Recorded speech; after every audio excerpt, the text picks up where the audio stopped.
Okay, this is going to be, I'm going to go through some problems. This will serve as a pretty good review for the final exam that will be on Monday. Okay. If you have any questions, just let me know. All right, and then I can clarify things if you do have a question on that.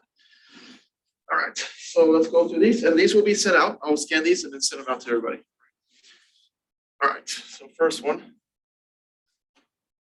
Okay, so the first one has to do with basically understanding a transformation and what an image is. Okay, so let's T be a transformation that's given in this form. Remember that A is acting on X, and so A here is what defines that transformation. So it's going to take this vector X and map it to another vector. Okay. And we're given that A is 1, -5, -7, -3, 7, and 5. And we want to find a vector X whose image under T is this. Okay. I'm sorry, what's the top of the matrix? It's slightly cut off. Oh, it's cut off there? Okay, let me fix that. Thank you.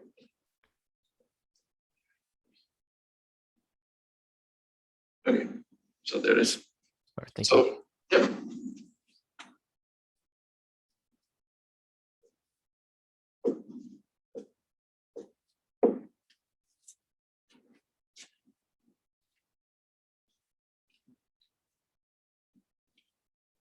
And this is, yeah, okay.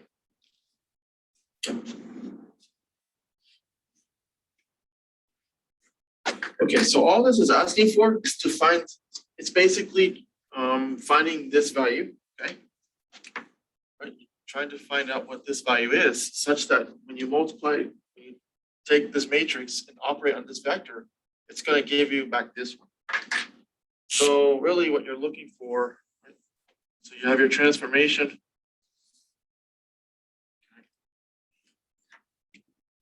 Here's X. Okay, this is the vector we're looking for, right? And in this case, we want to find out what this vector is that's mapping it to this one. Right. So essentially, that's basically solving, right, a system. Okay. So basically, what we're doing is we're solving for this. AX equals to C, where C is given as this vector. Okay, so that's going to translate to this.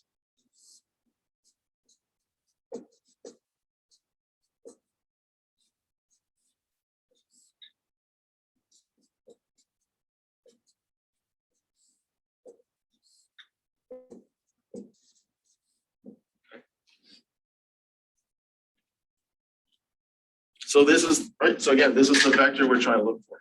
Right? So that's gonna take this matrix. It's gonna take this vector and map it into this one. So that's an image, right? That's the image of this transformation. Okay, so we can do this, right? Just go ahead and take this coefficient matrix, this vector, and augment together.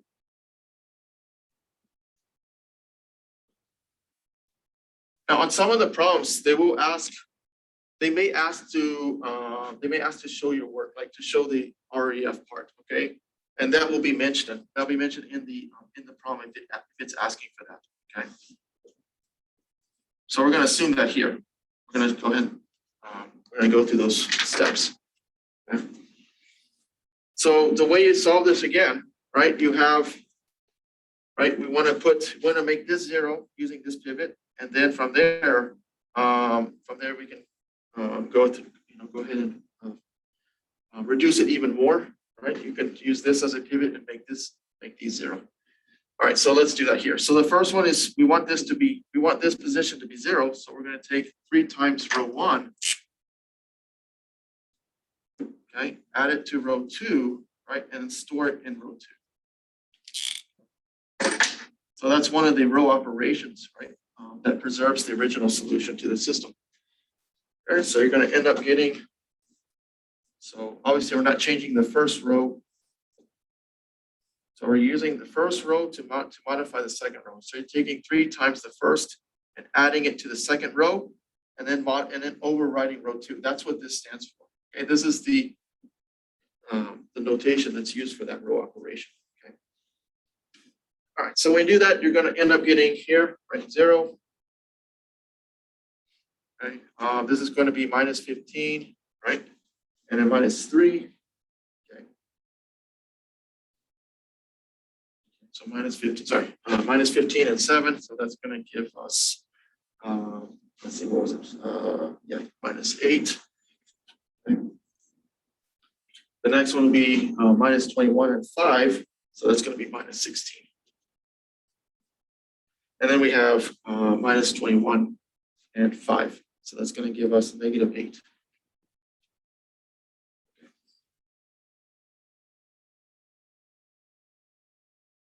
Okay. Any questions on that part? Okay. So the next thing is what we can do here to make this a little bit easier. We can use the row operation where you divide this by 8 here, specifically by minus 8. Okay. So let's do that. I'm going to take 1/8 or negative 1/8 of row 2 and store that result in row 2. So that's what that's going to do. Okay. So this is going to give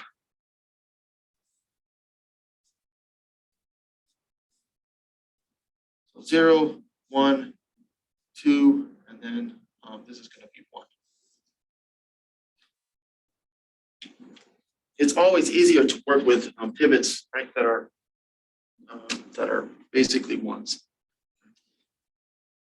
Okay, and then from there, what we can do is now, right, we can go ahead and use this, right? We can use this pivot to make this 0. Okay. So we're going to take 5 times row 2 and add it to row 1, and then store that result in row 1.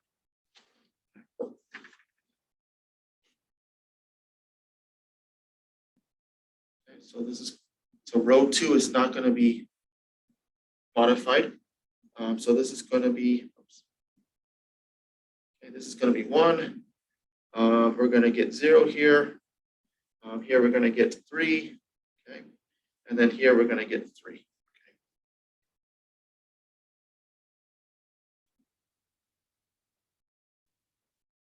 All right, so we basically reduced it to into REF form now. Okay.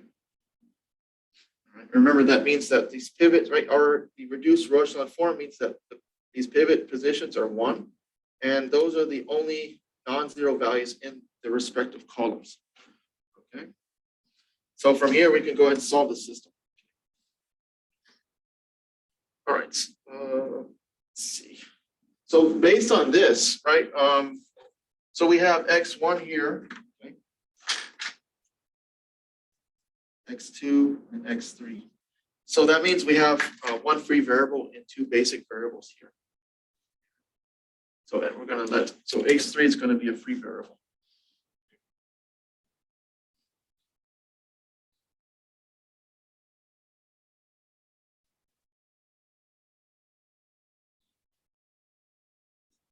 So we're going to assign that to some value where it's a real value, okay?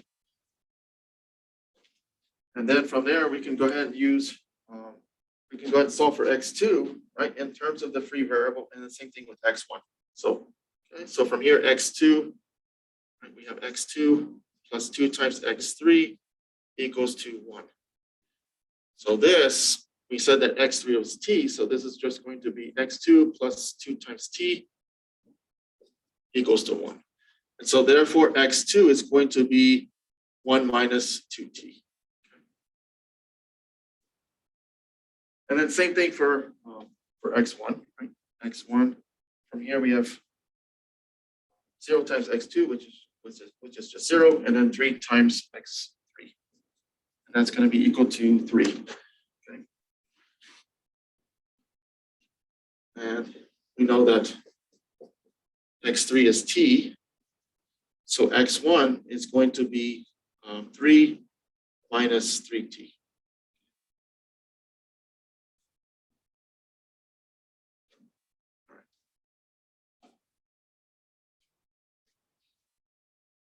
Okay. So from there, okay, we have our solution vector. So x1 has that form, x2 is this one, and x3 is t. So then we can go ahead and, if they ask to write it in vector parametric form, then from here we can just go ahead and, factor out the x, and then we have the constant vector left. So let's do that here. So I factored out the t, and then we have the constant vector. So that's just going to be 3, 1, and then 0 here. So that is basically, this is in parametric vector form.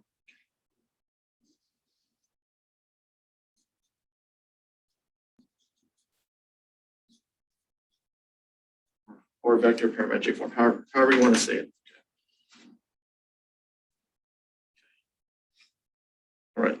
And so the question was asking, so that's basically the general solution. So in the question, they said, right, we're not quite done because they want to find a vector, right? X. So it means that we need to select at least one, right? We need to choose one vector whose image under this matrix gives us this vector. So what we can do is we can just use this general solution to pick one. So we can choose any t value. So why not just let t be 0? Okay, choose any, right? Okay, and so if we let t be 0, then we're going to get 3, 1, 0. So that works. If you want to let t be 1, then you can plug it into here and then come up with that too. So there's infinitely many choices for t, right? In other words, right, there's infinitely many choices to choose a vector here, because this one has an infinite solution because it has a free variable.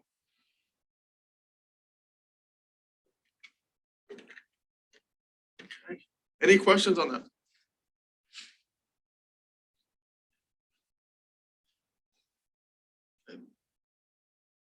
All right. So all this says is that this matrix, right, whatever, it's going to, whatever vector you have from here, right, it's going to give us that vector minus 2, 2. Okay, minus 2, or sorry, negative 2, negative 2. Okay. All right.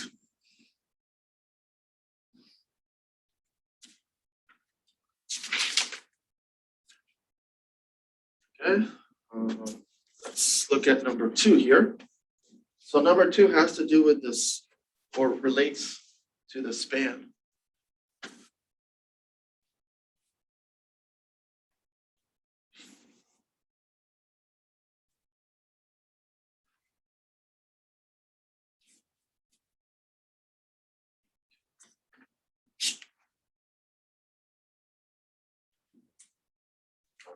We have, let's see, S.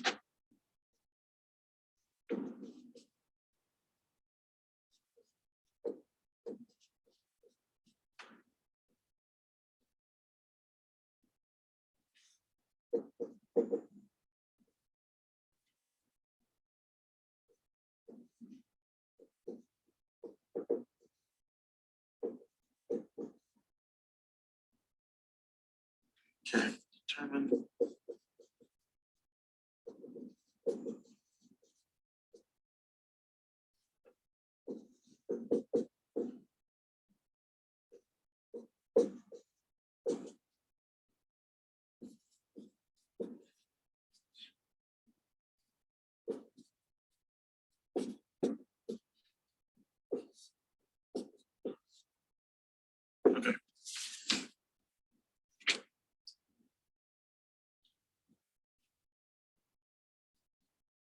right, so we have that S denotes the span of those two vectors that are given, V1 and V2. Okay, and we want to determine the values of X such that B belongs to the span of these two vectors, where this is our vector here, right, where B is defined here. Okay, so remember all this, the idea behind span just means that if a vector belongs to the span, that just means that that you can write this as a linear combination of those two vectors. Right? That's all that means. So it lives in the same. So basically, that vector, right, lives in the same plane that where these two vectors live in.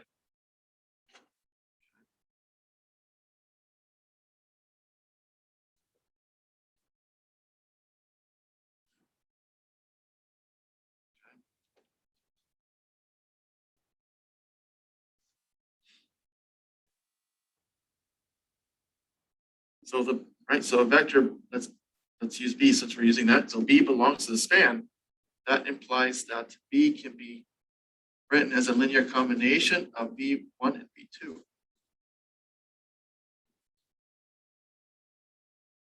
So meaning that these two vectors, right, it can be shown that these are actually linearly independent and they span a plane. So it turns out that any vector in R2 can be written as a linear combination of these two. So we want to figure out, right, what vectors, what values, what particular X values here. Okay, so which X values will satisfy this? All right. Okay, let's work through this. Okay, so you're going to have 3, 4, minus 4, 1, and then, or let's do it this way. Let's do it this way first. So we have C1 times V1 plus C2 times V2 equals to B. Okay. So this is the same thing as writing this, right? 3, 4, minus 4, 1, C1, C2 equals to 2X. Okay. And then we can go ahead and take this and augment it with this one.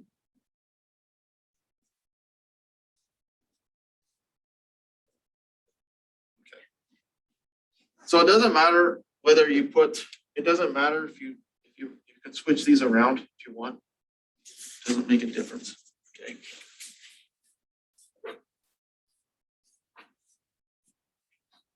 So essentially that's what the span means. Okay. So we want to figure out what values of X will make this vector in the span. Actually, if you think about it intuitively, the answer should be for every X value. Okay. In fact, that's what it turns out to be. Okay. So basically we can show that here. Okay. So we're going to do, again, what we can do here is use row operations. Okay. So the first thing is I'm going to go ahead. So whenever you try to, so when you have something like this, the best thing is to you want to, like I said, working pivots that are ones are normally easier to work with. So we can do that here. We can do that by dividing everything by 1/3 here. So we're going to take 1/3 row 1 and store that into row 1. So that's going to be 1 minus 4/3 and then 2/3. And then we have 4, 1, X here. And then what we can do is now we can take -1 or minus row 1, add it to row 2, and then overwrite row 2. Now, if you want, you can also do it this way. If you want to take minus 4/3 of this row and add it to here, that will also give you 0. So there's different ways to approach this. But the ultimate goal, right?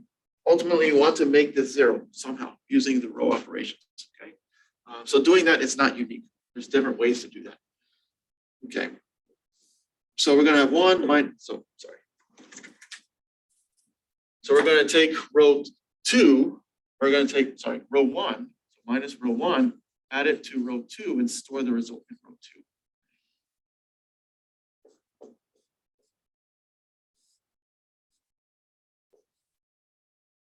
that's going to be 0. Minus row 1, so that's going to give us 4/3. Okay, so 4/3 plus 1. Let's see, that will give us, let's see if I did the calculation right here. Shouldn't that be minus 4 R1 plus R2? Yes, it should be. Sorry, that's right. Thank you. So minus 4, and then we're going to take minus 4 times this, so it's going to give us 16/3 plus 1. Okay, and that will give us 19/3.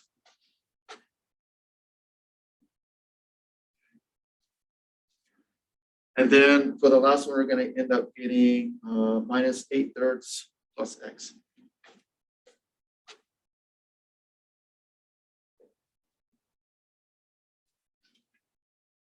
Okay.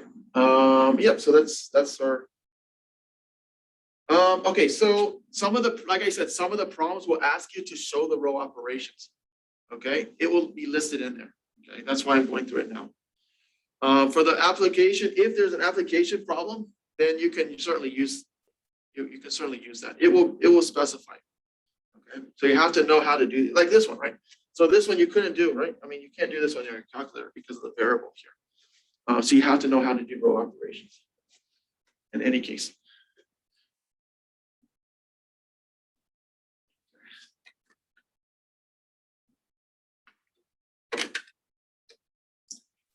All right. So looking at this, obviously x could be anything, right? Doesn't matter. This will all, whatever x is here, even if this was 8/3, you'll still get a solution, because if this is 0, that means you would get the trivial. It means you would get the trivial solution. Okay. All right. Okay. Or no, actually, sorry. If this was 8/3, you would get 0 here, and then from there you can solve for x1, which would not be 0.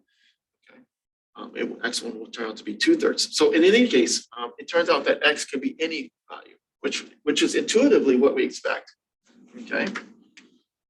All right. So here the solution is, right, x can be any value,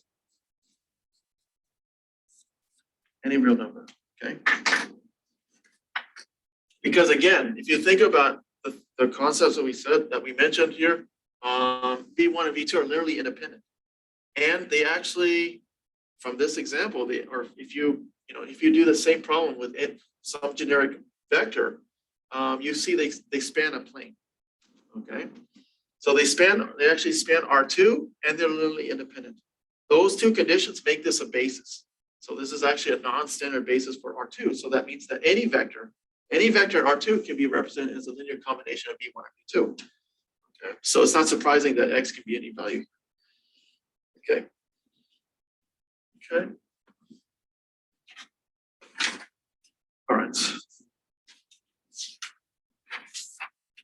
And also something else to remember here. Remember the number of pivots, right? If you look at the number of pivots, will tell you what the two vectors span in.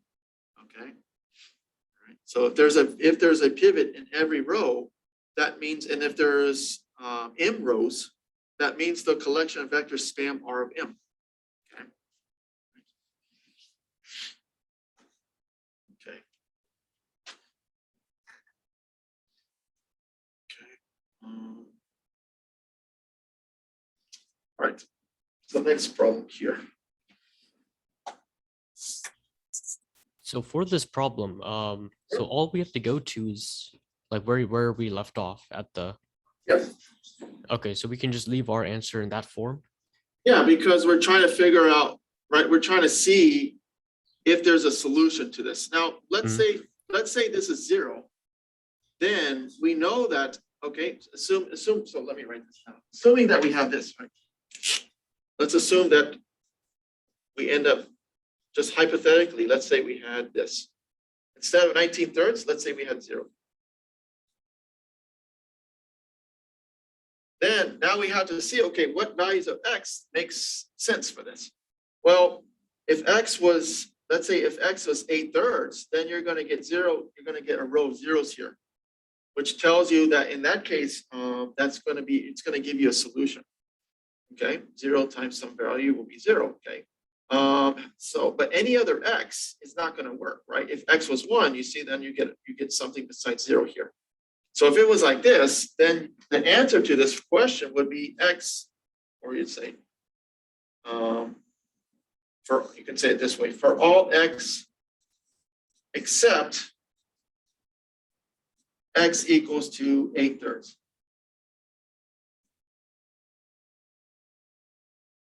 Or sorry, for all X, sorry, that's for no solutions. Sorry, so for all, or I can say it like this, only for X equals to 8/3.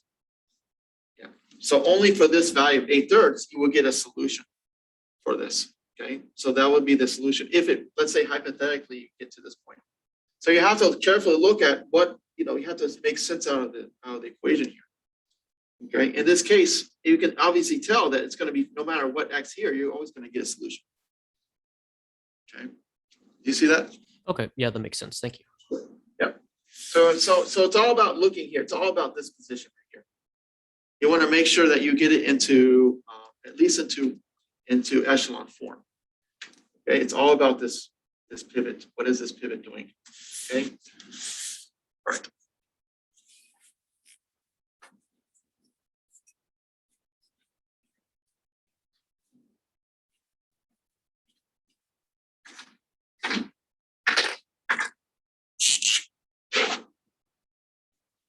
And then the next question is the product.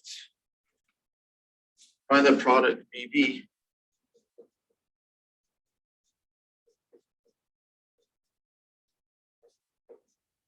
And this one you need to show your work. You can't just do it in a calculator.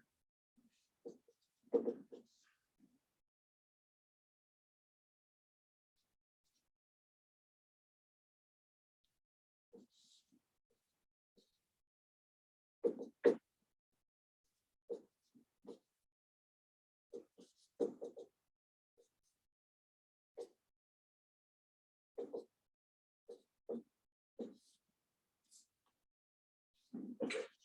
So we want to find the product of those two matrices. Okay. So first, let's just check the size here, right? This is 3×2. This is 2×3. So these two values match.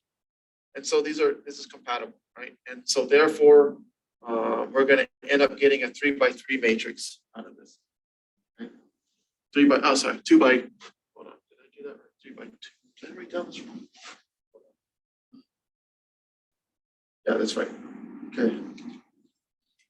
Yeah, because we're multiplying A times B, right? So that would give us a 2×2. Yeah. Okay. No, A times B would give us, yeah, so that would give us a 2×2, correct? Yeah, because it's A times B. Yeah. Yeah. So that's correct. So let's do this. Okay. So we want to find A times B. So again, to verify that, we have 2×3 here, and then B is 3×2. So yeah, so these two match, and then so that's going to give us 2×2. If it was B times A, it would give us a 3×3, right? Which actually shows us that matrix multiplication is not commutative. Okay. All right. So this is going to be, so we're going to have, so A times B. So we're going to write it this way. So let me see, I do it in this form. So the way we can do this.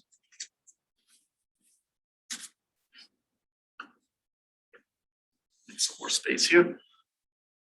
All right, so we're going to have, let's see.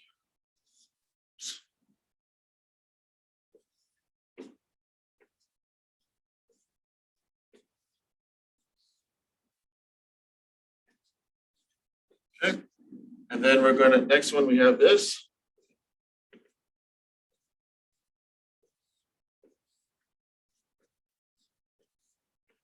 So this is using the typical, the more standard way, right, to multiply matrices, right? Just using, which is breaking it down back into the techniques from chapter 1, and that is that you start with, this is your, so think of this as your main matrix, right? And then what you're going to do is you're going to distribute this over, you're going to break this up, right? So you're going to take this times column 1, this one times column 2. Okay. And so then from there, you break it down into a smaller problem. So you have a matrix times a vector for this one, all right? And so this is going to give us a column here, and this is going to give us a column here. This will be 2 by 1, and this will also be a 2 by 1, therefore giving a 2 by 2. Okay?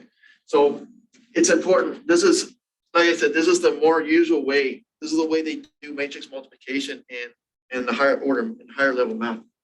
Because it works out in so many different ways. It works out with some of the theorems. Okay.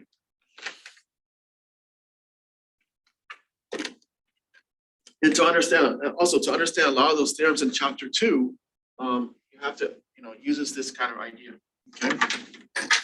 All right. So from here, then we're going to go ahead and from here, remember what you do, you can break this up. So this is going to be 3 times, right? So you get 3 times this one, this one, this one. Okay. All right, so let's do that here.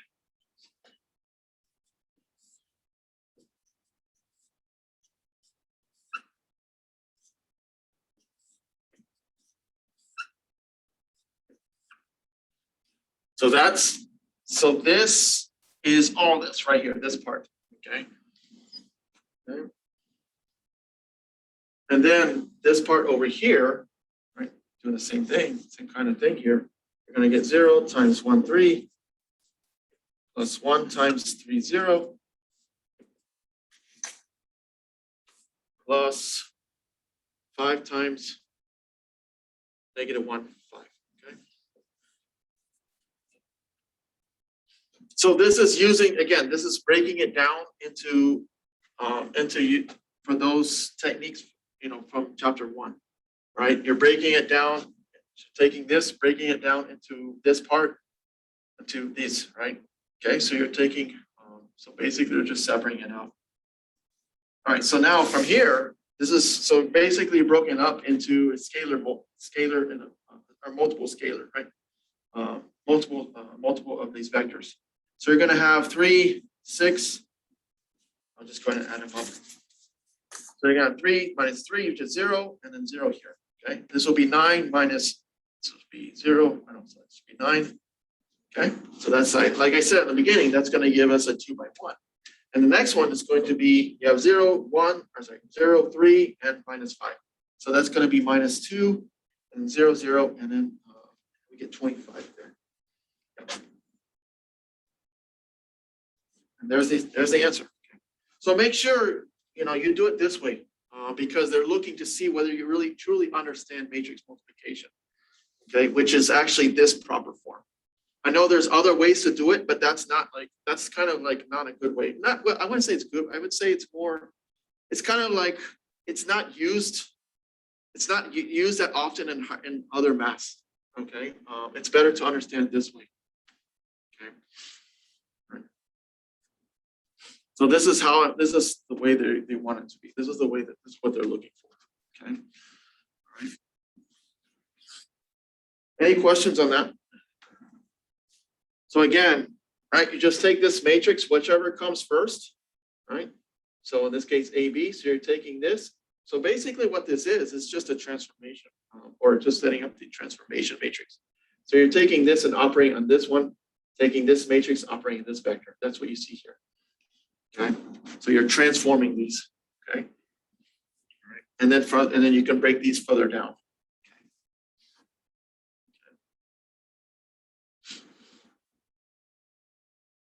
Okay. All right.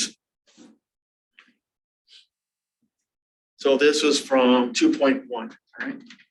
So on the test, they'll say like, okay, I don't know, maybe they'll say break everything down into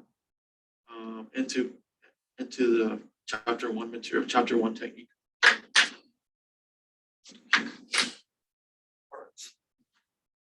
Let's look at another one here.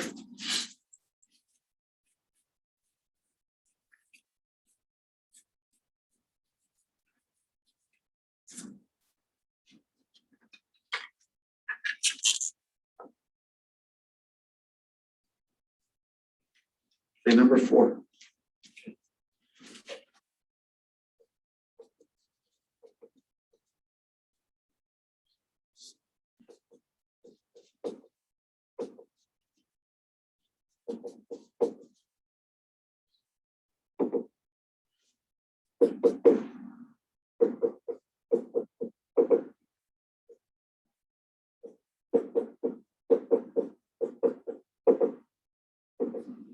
Okay, so we want to use the inverse to solve the system.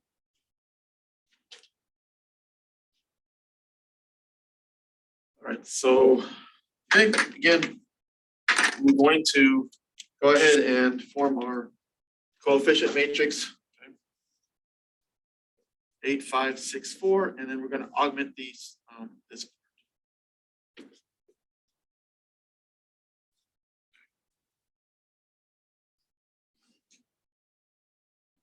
And they want to use the inverse. Okay, so actually, let's see. That means let's write it this way.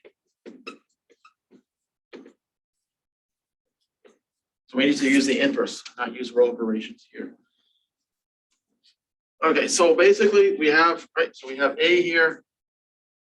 This is our solution vector, and this is B. Okay.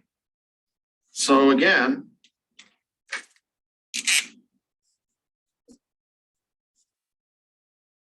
this is what we have. The way we can solve this is to use the idea of the inverse. We take the inverse and multiply it both sides of our system. A inverse, if A, let's assume that A is invertible here, then this will become I. Right? So I times X is just X, and then we have A inverse times B. So this basically gives us a formula, right? This not only shows that this will give us a unique solution, but also gives us a way to find a solution. Okay. Okay, so let's apply that here. So we first need to find the inverse of A. Okay, so A inverse. And okay, just remember that if you're given a 2 by 2,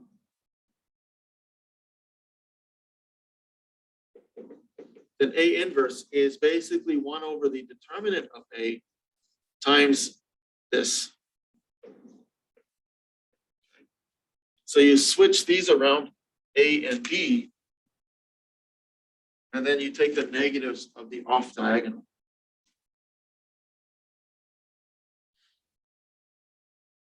Okay. All right, so apply that here. So here's A. So we need to find the determinant of A here.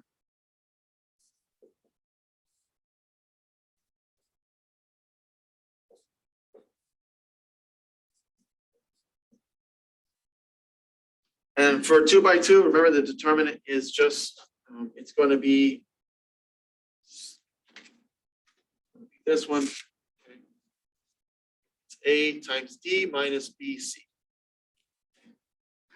This is going to be 8 times 4 minus 5 times 6. So that's going to be 32 minus 30, which is 2. So therefore, because this is not 0, right, that tells us that the inverse exists. Okay. And furthermore, that tells us that the columns of that matrix are linearly independent. Okay. Which means that we can find a solution to this. Okay. All right, so now I just have to plug that into here and then just do some, and then figure out what this is.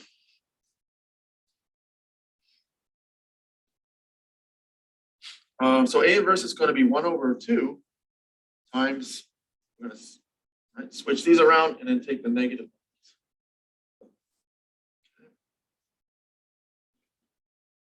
All right, so that's 1/2 is just a scalar value. So you're going to take that and basically multiply by all the entries in here. So that's going to be 2 here, minus 3, minus 5 halves, and 4. And that's the inverse. Okay. That's the inverse of A. Okay. Now you can easily check your solution, right? If you take A times A inverse, that's going to give you the identity matrix, particularly in this case I2. Okay. And then also, you should always check this side too. Okay. Just to verify, it's even a stronger condition. Okay. Because there are some things in math, not at this level, but another, at a little bit higher level, you have what's called right and left inverses. So this may not necessarily equal to this, but at this level, this will be fine. But like I said, there are some cases where you get what's called left and right inverses. Okay. Okay. So they may ask you to check. They may ask you to verify just to check. Okay, your solution. But in any case, this is how you find the inverse. Okay. Okay. And then, okay. So we want to use. Sorry, I kind of drifted off there. You want to find the inverse, right, to solve this system. Okay. So all we need to do now is take this matrix or this inverse and multiply it by a vector b. Okay. So let's do that here. Make sure I have some space here. Okay, so we're going to take this. So x is going to be a inverse times b.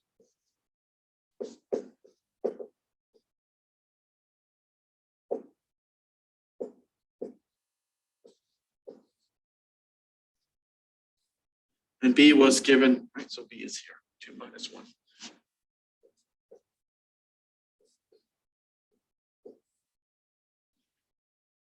All right, so this is going to be, right, this is the same as, let me write this a little bit bigger here. So this is going to be 2 times minus 2, negative 5 halves. Okay, and then over here we have minus 1 times negative 3 fourths. So using the standard definition for taking a matrix times a vector. So this is going to be minus 4, okay, minus 5, 3, and then negative 4. Then we have to add them. So this is, sorry, so I forgot my sign there. So this is going to be minus 4. This will be negative 7 and minus 9. Okay. Oh, plus 3, sorry. You know what, that's a plus 3. Yeah. Shouldn't that be a positive 4? Let me check. Right here? No. Yes, there in the top left. Shouldn't that be a positive 4? Yeah, it is. Right here? Positive No. So for let me take a look here. yeah, the matrix A. So this right, is minus 1, right? So negative 3, 4. Yep. No, on the left side. So where you said 2 times negative 2. Let me take a look. Yeah, plus 3, that's good, right? Oh, this is minus 4. Yeah, because matrix because A inverse, it is in the top left. It is positive. It's positive 2, not negative 2. Well, let me take a look here. Positive 2. It is positive 2 here. Mm-hmm. Okay, and that's a positive 2, right? Yeah. Oh, yeah. Okay, so there it is. Sorry. Yes. Okay. Sorry. I don't know why I had negative there. I'm sorry. So that's going to be, so this will be positive. Okay. Thank you. So 4 plus 3. So this will be 7. And then here we get negative 9. Okay. Yep. So that's our solution. Yeah. Okay. All right. And then you could easily check this, right? If you plug in x1, so x1 would be 7, and then x2 would be minus 9. Plug them into here, and you see you get this vector. Okay. Any question on that? Okay. All right. So again, yeah, just finding the inverse, which is what we did here, and then taking the inverse of the matrix and multiplying by your vector b. Okay. And yeah. Okay.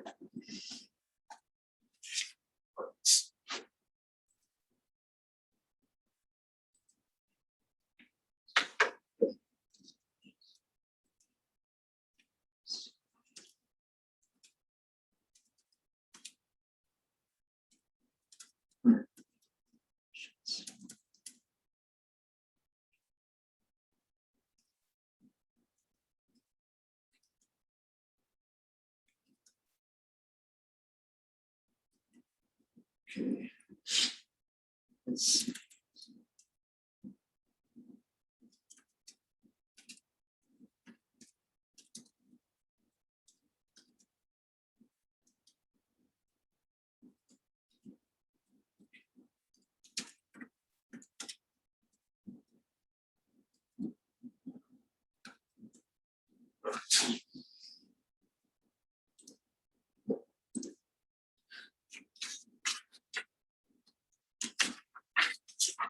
at number 5. Number 5 is we want to find the inverse of a matrix using the algorithmic approach.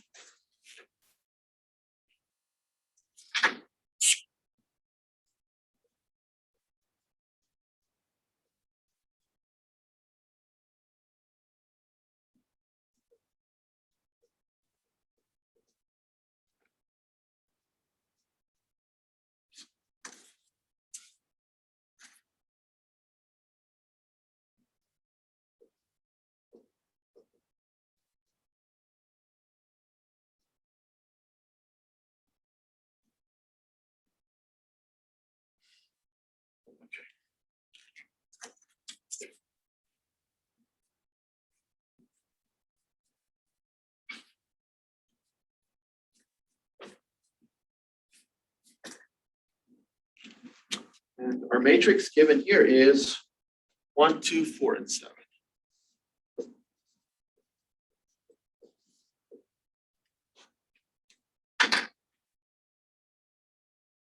All right, so the way you do that, remember this idea is based on the elementary matrices.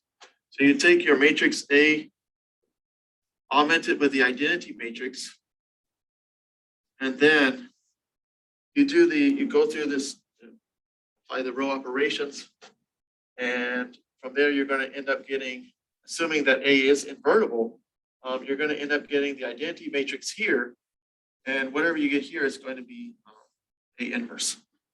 So that's the algorithmic approach.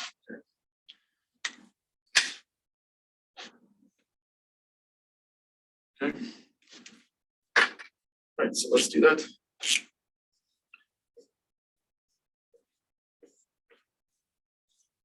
Okay, so we're going to augment with the I2 matrix, which is just this.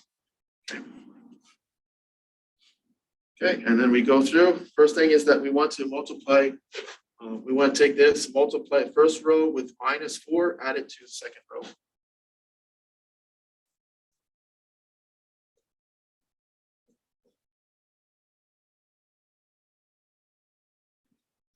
Okay, so this is going to be 1, 2, 1, 0. And then you're going to get 0 here. This is going to be -8, -8, and 7 is -1. And then this is going to be -4, and this will be 1. Okay.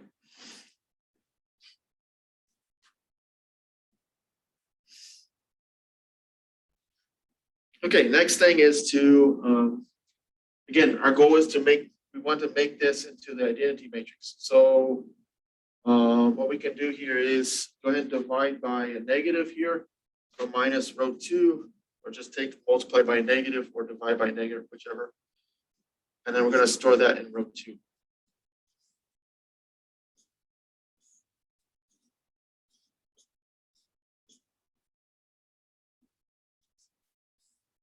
And then, so we have ones here, which is good. Next thing is we want this to be 0. So we're going to take -2 row 2, add to row 1, store that into row 1.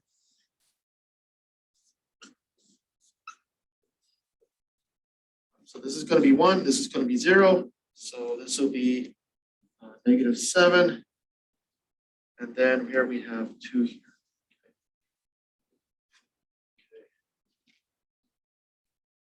And this turned out to be A inverse.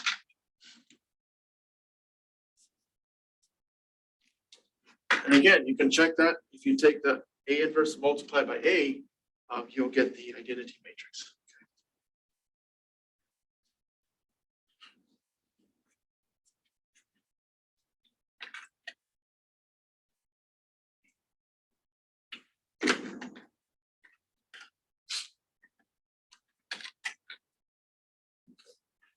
All right.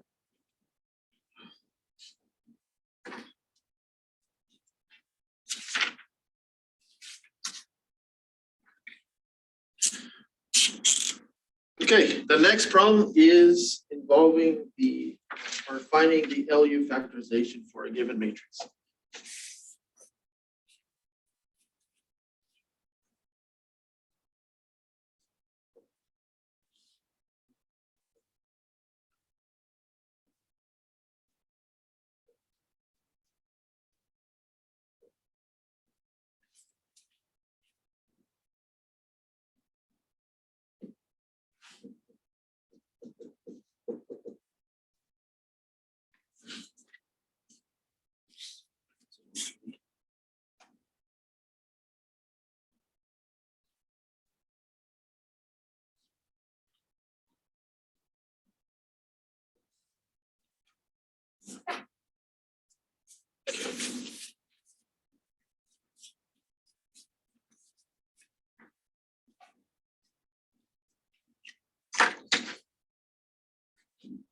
Okay, so to do this, we go ahead and apply the row operations to get this into what's called upper triangle form.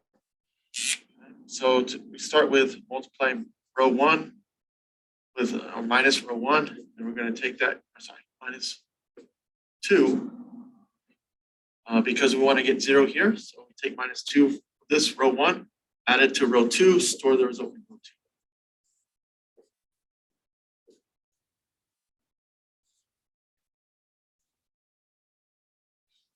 All right, so when we do that, we're going to get 1 here, minus 2 times 3 is going to give us -6, plus 2, that will be -4.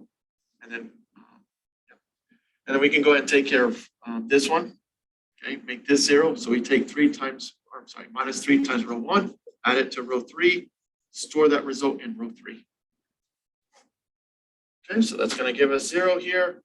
That's going to remain 5. And then here we have -9 and 8. That's going to give us -1. Okay.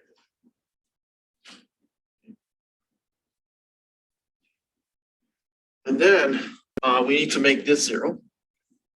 So we're going to take minus 5 times row 2, add it to row 3, store the result in row 3.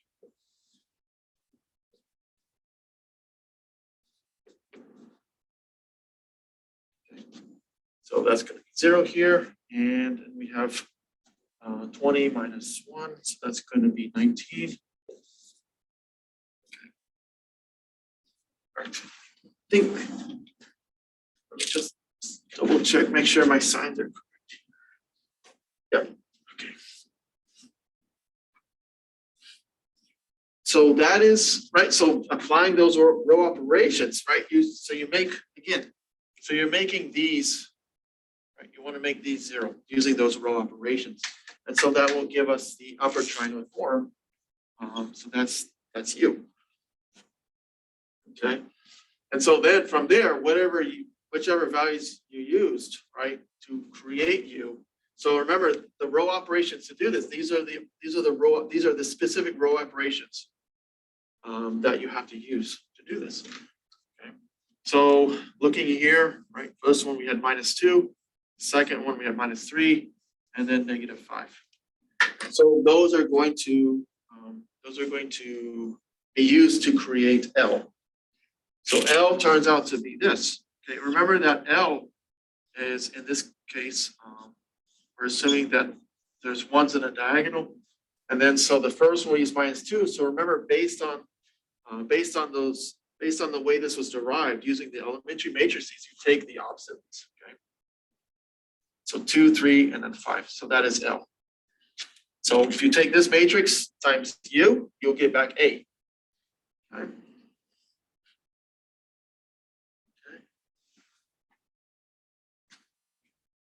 Any question on that? So in the matrix for U, we don't have to worry about changing the 19 into a 1. No. Okay. You just leave it as it is. You can't. Yeah. So you can't divide by So you can't. If you divide by 19 here, you'd be changing the original problem. Yeah. Okay. You can only do that with systems. So these, right? So to do this, these are the only row operations that are allowed for doing this type of thing. Right? Okay, and we can't use the switching rows either, can we? Switching rows, yeah, it doesn't. It messes things up. Yeah. Okay. Yeah. Okay. It's always, if you do it this way, always start with this. Make this 0. Make this one 0. Then this 0. Using these, and then that way, L is very easy to find.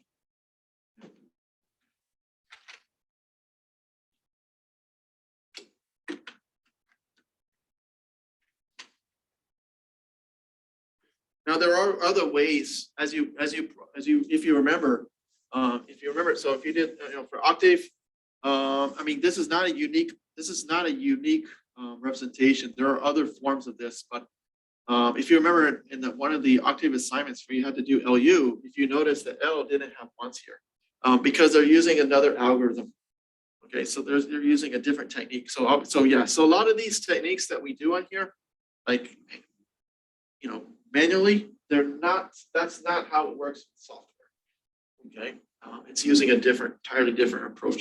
So it turns out that this is not a unique representation. Okay, but in this case, if we're assuming we're doing it manually, then L, we want L to have these ones here. Okay, it just this is sufficient enough.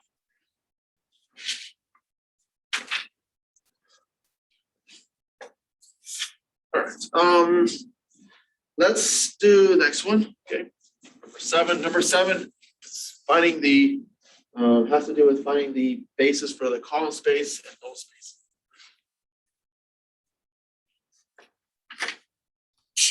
Okay, and also for these LU factorization problems, Yeah. we just have to find the matrices for U and L. And that's it. Well, yes, most likely it'll be just for L, just L and U. Yeah. And then there may be. I mean, are you referring to the other one, like the diagonalization one? Oh yeah. I think that's what I was thinking of too. Oh yeah. So there, I think we're gonna go through one of those. Okay.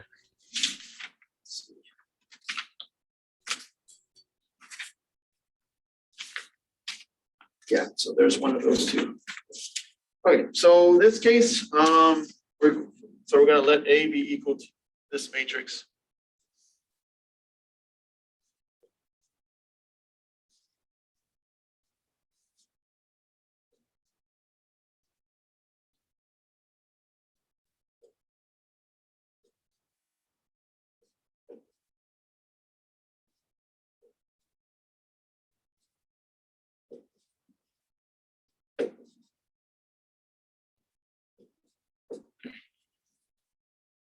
Okay, so 2 minus 3, 6, 2, 5, minus 2, 3, negative 3, negative 3, negative 4, 4, negative 6, 9, 5, 9, and then negative 2, 3, 3, negative 4. Okay. So what we want to do is find the basis for the column space of A.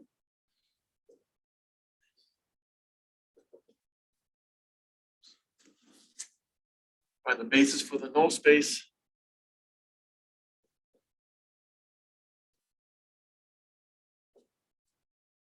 Find the rank of A and the dimension.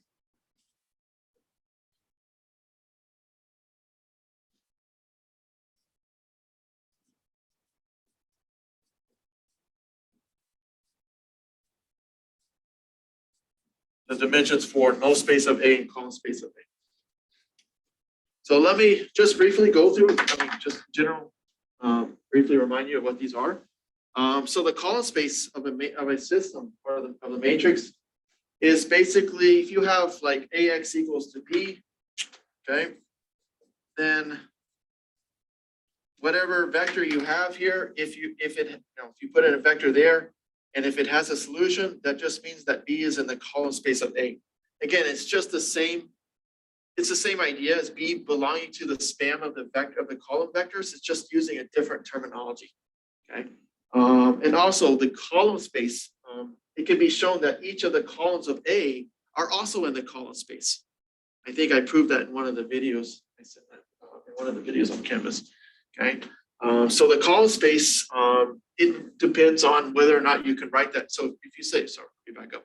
So if you say a vector is in a column space of A, just means that that vector can be written as a linear combination of the columns of A. That's all it really means.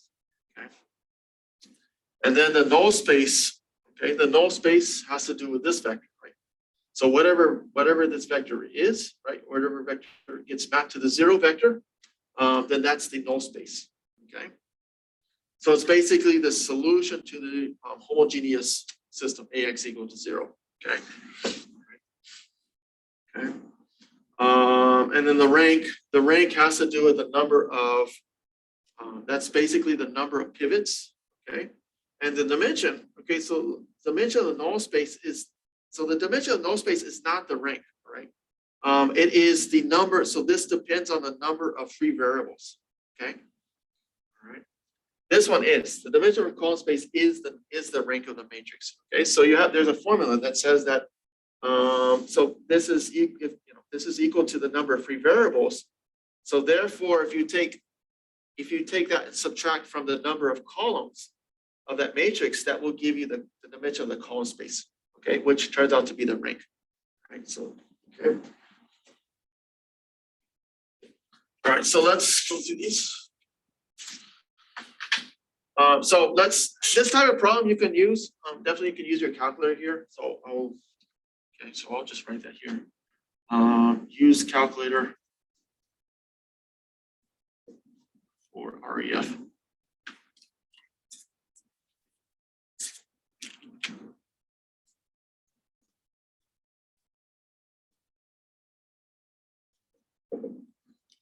Okay. All right, so when you do that, okay, this is what we end up getting.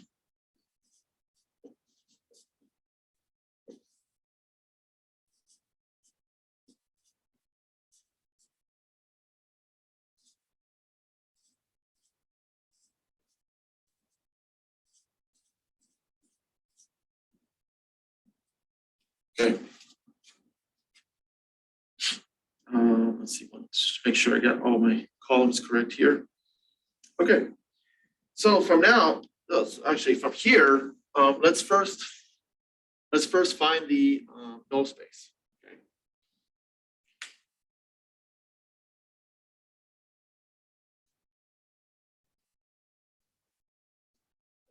So remember that just essentially this is just solving for this system. Okay, you want to find out which x values get mapped to zero vector.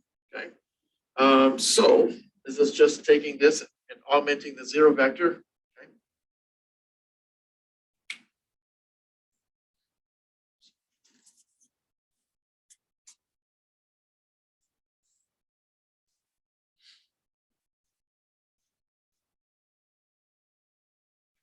Okay. Okay, and so then from there, since we have a pivot here, another one here, another one here. Okay, so this is written in this is in reduced row echelon form, which again we did using the calculator. So we from here, okay, we have x1, x2, okay. So x2, right? So x2 is a free variable, and so is x5. Okay.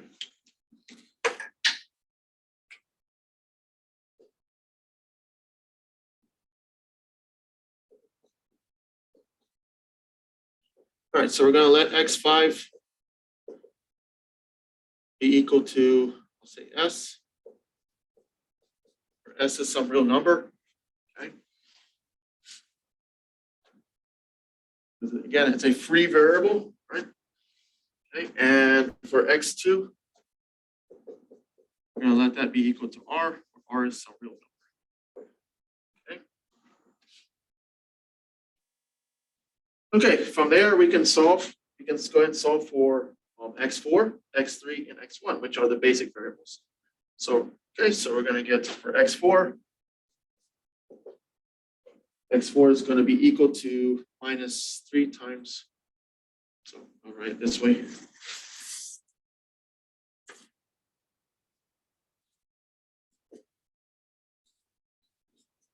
So x4 is going to be minus 3 times x5, which is s. Okay. And then x2, right, we have x2 plus 4/3 x5.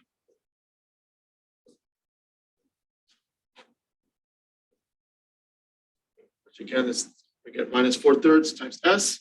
And then for x1, we have x1 plus, sorry, x1 minus 3/2 times x2. Shouldn't the second equation, shouldn't that be x3 plus 4/3 x5? Okay, let me check. x3, sorry. Yeah. Right. x3 plus, let me just double check here. Yeah, so this is x3. Thank you. And then x1, we're going to have minus 3/2 x2 minus 9/2 x5. Okay. And then from there, we can get x1 equals to 3/2 x2 plus 9/2 x5.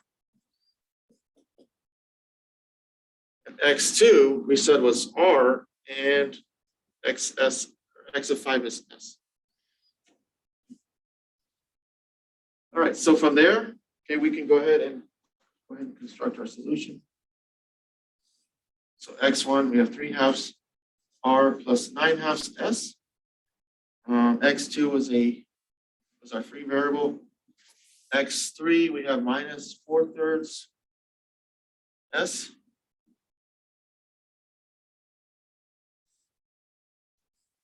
X4 was minus 3s, and then X5 is s.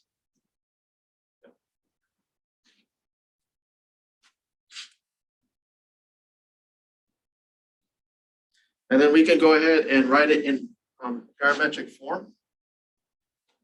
So we can go ahead, I'll go factor out the r here. So you have 3/2, 1, and then zeros. Factor out s.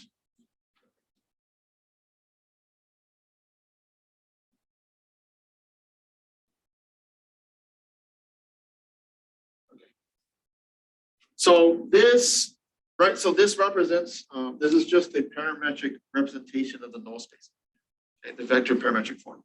Okay, so any values you choose for R and S will be in the null space. Okay, so okay.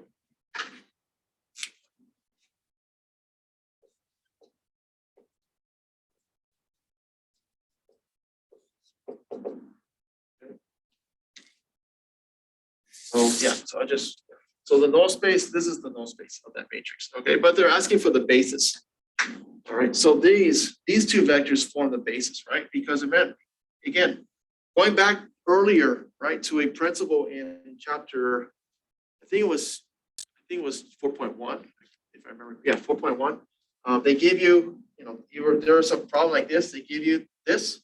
They ask you to find out like what is the basically find out the basis vectors for that. So this is how you would do it. You would just write it out in this way. And then from here, you can see that these two vectors span. So these two vectors span this solution set.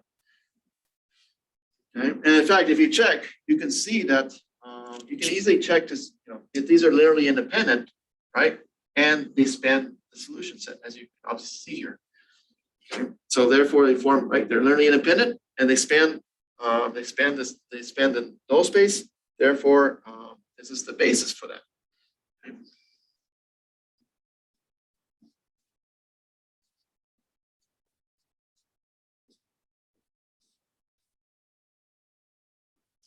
So you can call this V1, V2. If you want to write it that way, you can. Okay. And you can tell from there, the dimension, remember the dimension is just the number of basis vectors. And so the dimension here is 2.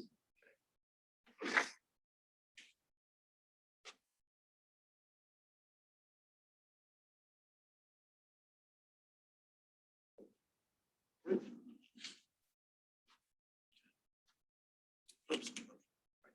Here. Okay. So going back, what I said earlier, the null space is always in terms of your free variables. And so that's why, okay, so the dimension of the null space, the dimension is always the number of free variables, okay, that you have, okay. All right, next thing is to find the basis for the column space. So to do that, you basically you look at this matrix that's a reduced form, and then you look at the pivots. This is in column 1, this is in column 3, and this is in column 4. So therefore, the basis for the column space is going to be these 3 vectors. Okay? So first one, okay, second one, and the third one. And this is actually coming from what's called the spanning set theorem. There's actually a video on my YouTube channel that talks about that. And then it actually does a very specific example there, where you have a collection of vectors and you have a set of basis vectors there, and they're linearly independent, right? And then so that means that one of the vectors can be written as a linear combination of the other vectors. So you can throw one out. And therefore, by throwing those out, you can actually reduce this to its basis. All right. Okay. So that essentially is what's going on behind the scenes here. Okay. So again, you just identify the columns with those pivots. Okay, so that's 1, 3, and 4, and then so that's therefore that serves as your basis vectors for the column space.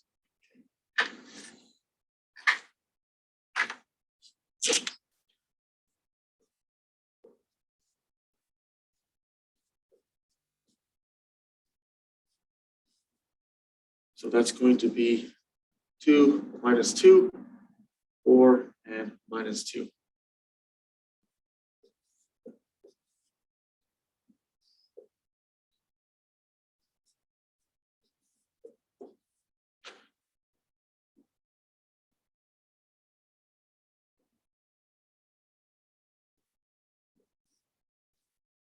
Okay, so again, column 1, column 3, okay, and that should be -3, 9, 3, and then column 4.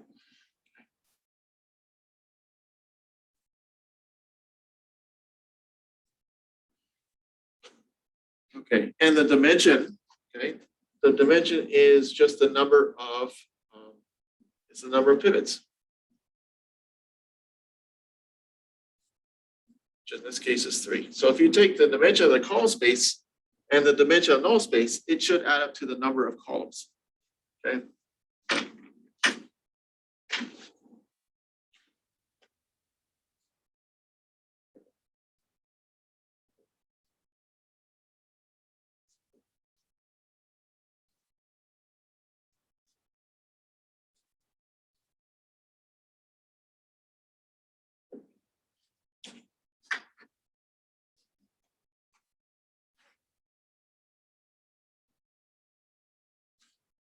Aren't the rank of A and the dimension of the same?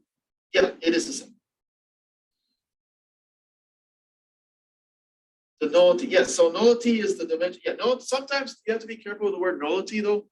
That's used sometimes too freely. So technically, for linear algebra, technically the term should be null space, not nullity. Nullity sometimes gets a little bit infused with other things. So it's kind of what do you call it? The word nullity sometimes is abused, kind of an abusive term for this.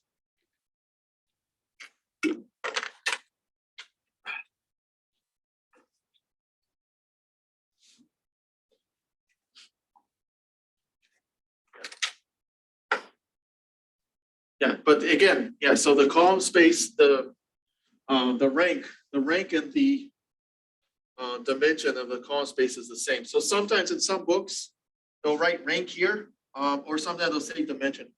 It's really the same. Okay. Yeah. Yeah. This book is very introductory level, so they try to keep things in very simple, plain terms.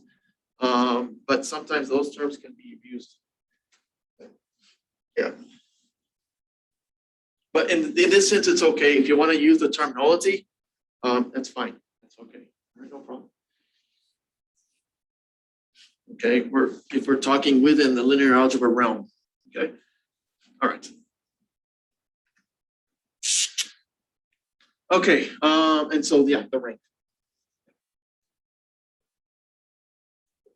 The rank is just as so my other student, I don't know who that is, but yeah, so the rank of A is just the is basically just the dimension of the column space. That is correct. So this is, in this case, the rank is 3, right? Okay. So if you get this correct, then yeah, you should get this one correct as well. That's kind of like, it's a free point. Okay. Right. They are the same thing. And that's just testing you. It's basically testing you in terminology. Okay. But any other questions on this? Okay. So again, all right, you have the null space. Okay. This is basically any R and S values that you plug in here. You'll get, including the 0 vector, by the way, right? If you let R be 0, S be 0, you get the 0 vector. And any other combination, when you multiply by A, you will get the 0 vector.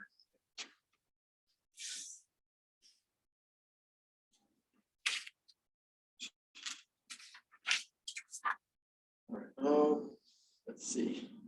The next problem has to do with finding the change of coordinates matrix and then using that to express a polynomial as a linear combination of the polynomials in that basis.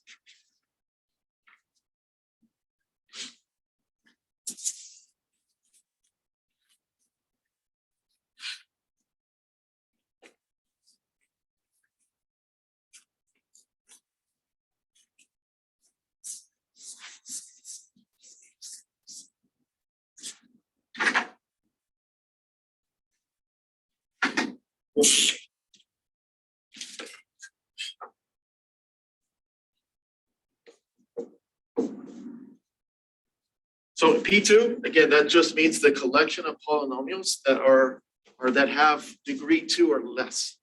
Okay?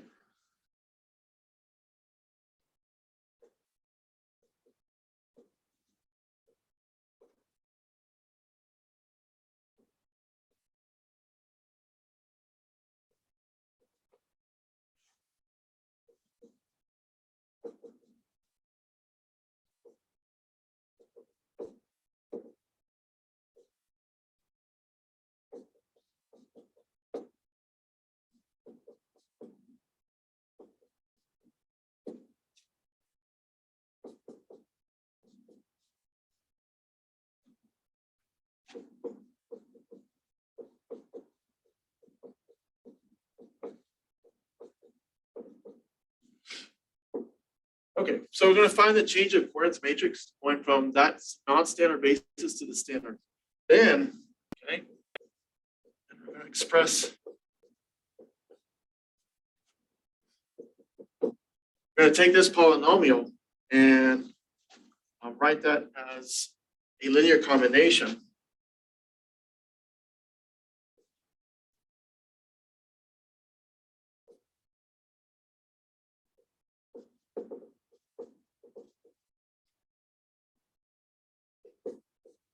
of the polynomials in beta.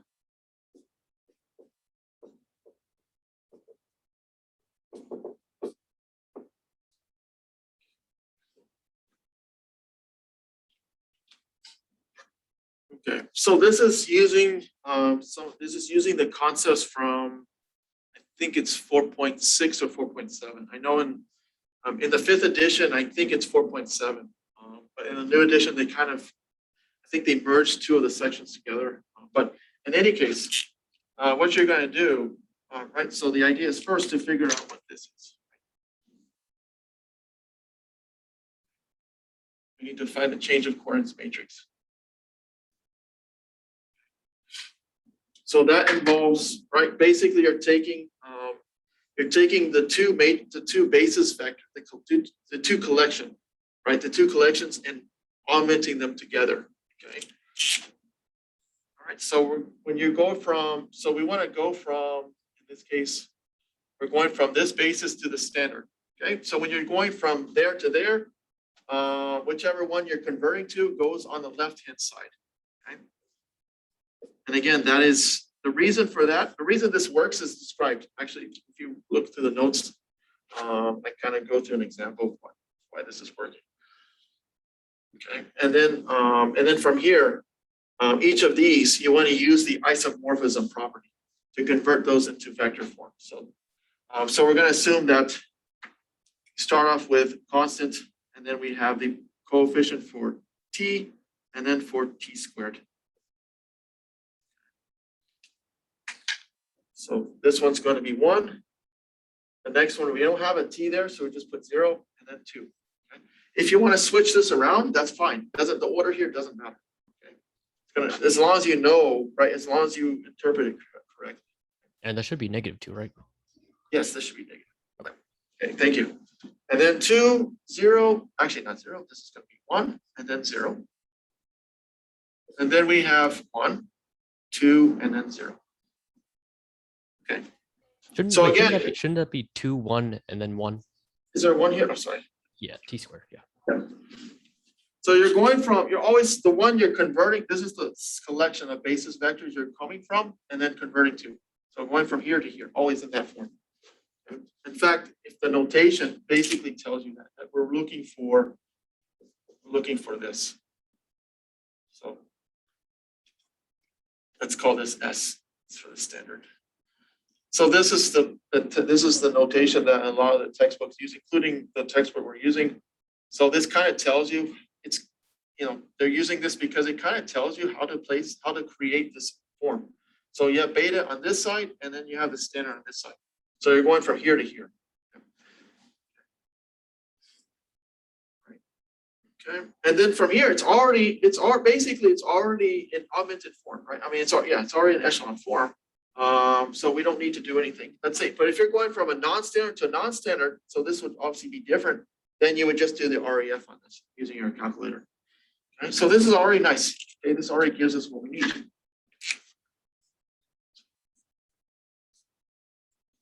Okay, however, so in this case, we want to the polynomial that we're working with, we have t plus 1. This is defined in terms of the standard basis, right? Because we have 1 here, 1, right? And we want to convert this into this. Okay. So that means so the matrix we found is taking something from here into the standard. So we need to go the other way, right? So we have this. So all we need to do is take the inverse. We find the inverse of this matrix. The inverse is going to give us going from S, from the standard basis to the non-standard basis, beta. Okay, so we can do that. Okay, so we need to find.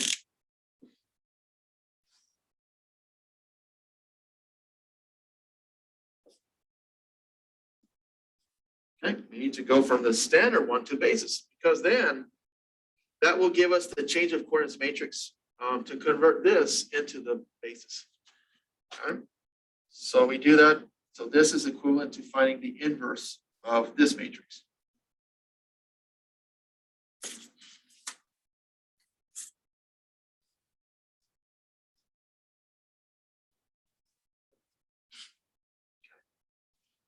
All right, so again, this is one of those problems where they will most likely say you can use your calculator for this. Okay.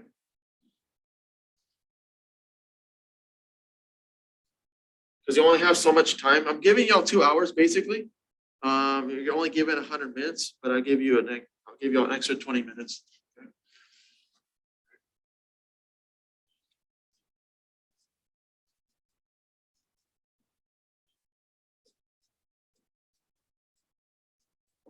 Okay.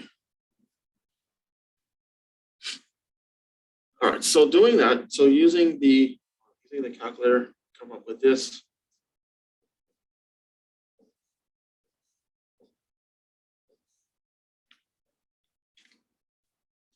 The result here.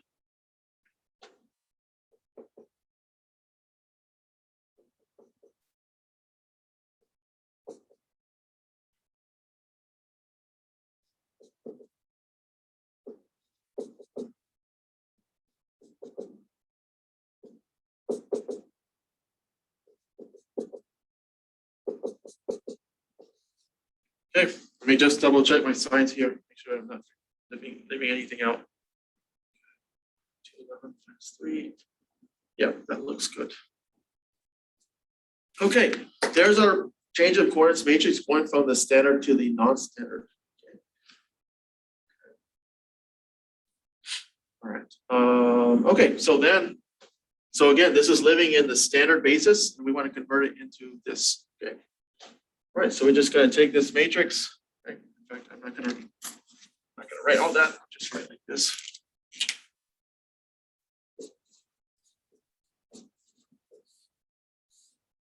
So this is where you have to be consistent, right? So because of the way we constructed this, we're going from a constant to the coefficient of t, coefficient t squared. So you need to write this in the same order.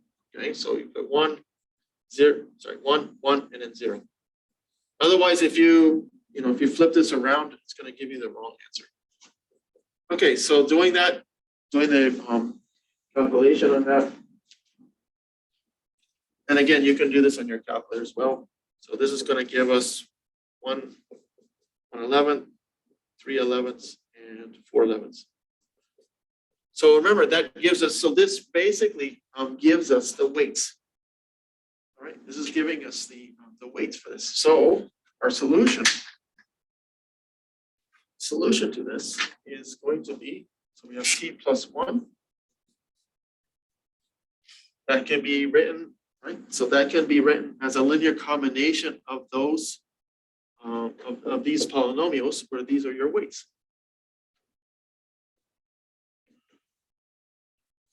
Okay, plus 3 over 11.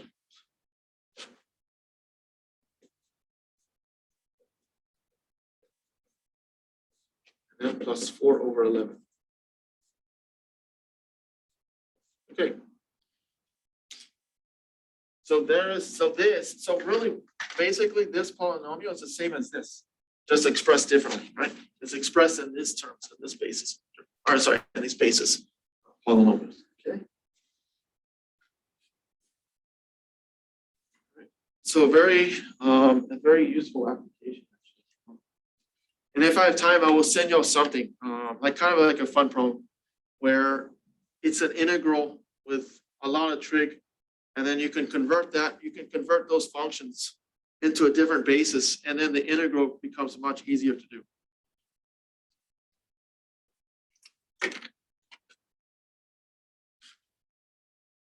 Okay.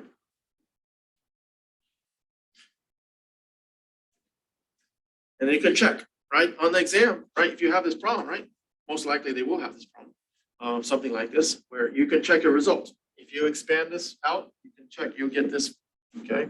So you can see that t squared, right, should cancel out. So you get minus 2 over 11 here, and then you have 3 over 11, and then, yep. So that's going to, let's see, or sorry, for t squared, so minus 2 over 11. Let's see, does that work? I checked it earlier, it was okay. T squared. Yeah, so minus, oh, okay, so this is, let's see. So minus, oh, for t squared, hold on, let's see, is that right?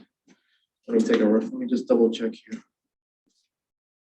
Oh, that's, okay, I'm glad I looked, it's minus 3 here, sorry. Actually, let me just take a look here. I think I wrote down, yeah, sorry. This should be 3 here, right? Sorry, it's very hard for me, like my eyes are like, there's like little glare here. So this is 3 here, so that's gonna change this. Sorry, that's gonna change this to minus 3 for this to work out. And I think that's the only change. Yeah. And then over here will be minus 3. Sorry. So this should be, sorry, so going back, this should be minus 3 here instead of the 2. Okay, and therefore this will change. And then this is the right, that will be the corresponding inverse of that matrix. Okay. And so now, yeah, if you check now, you get minus 3 over 11, and then here you get 3 over 11, right? So that cancels out. Okay, and then everything else will work. Okay.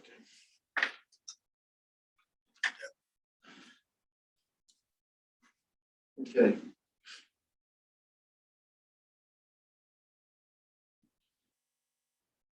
Okay. So, but again, essentially, take these using, so basically writing this using the isomorphism property. You can express these in vector form, and then you take this. If you're going from, they're asking you in this case to go from the to construct the change of coordinates matrix from this basis to the standard. So this is the way you write it, going from here to here. Since this is already the identity matrix, you don't need to do any other work. You don't need to reduce this any further. And then once you have this, but this is living in the standard basis, right? So we need the change of coordinates matrix to take us the other direction. So this is, so you take the inverse of this matrix and then take that result and multiply it by the vector, the representation of this, okay? Okay. And then you get your weights, right? And then you can use those to write your linear combination. Okay. All right. Let's see.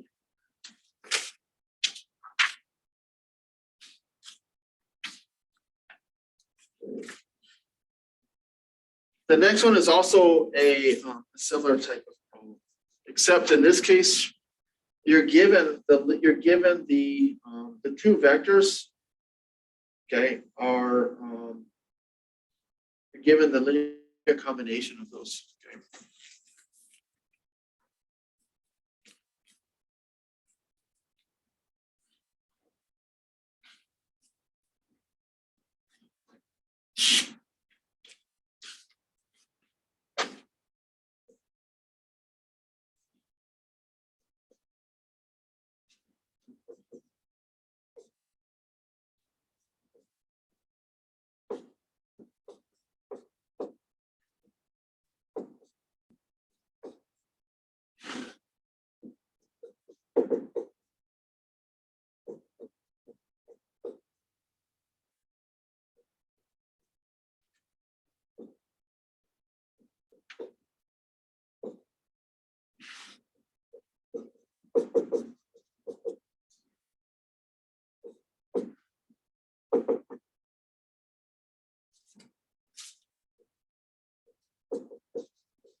All right, so again, so we're given two bases here, beta and C for some vector space, and we're given that B1, okay, is, and so given as a linear combination of the vectors in C. Same thing with B2, okay? Okay. So we want to find, given that X is a linear combination of B1 and B2, we want to find this. We want to find X in terms of C, in terms of the basis in C. All right. Okay, so, right, so we have this. What we can do. This is what we want to find.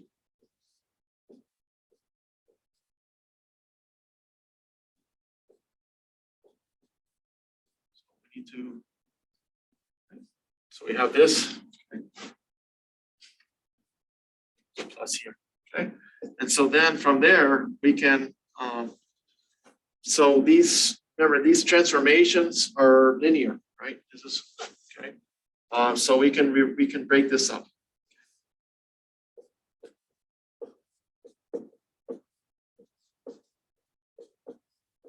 So this is part of showing work, okay? You can go from here to here, and we know that because this is a linear transformation that we're doing, right? From basically from B to from beta to C. Okay, so we can split this up, and also we can factor out the constants.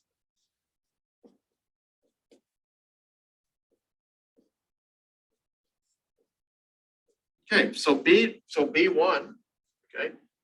So B1 we just could put into there. So beta 1 in terms of C is just this.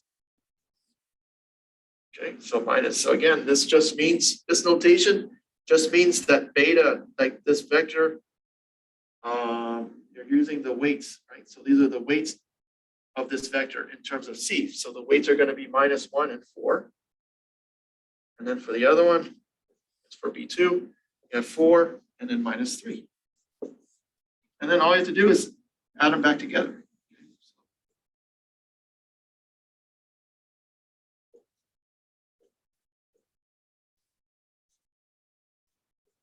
So you get 4, 5, and that's in terms of C. Okay, it should be 15, sorry. Oh, 20. Oh, sorry. So that should be 15. That's okay, yeah. Because we get -5 and 20 there. All right. So all it is really just a linear, it's just a linear transformation kind of idea. Okay. Very simple thing to do. Okay. Okay.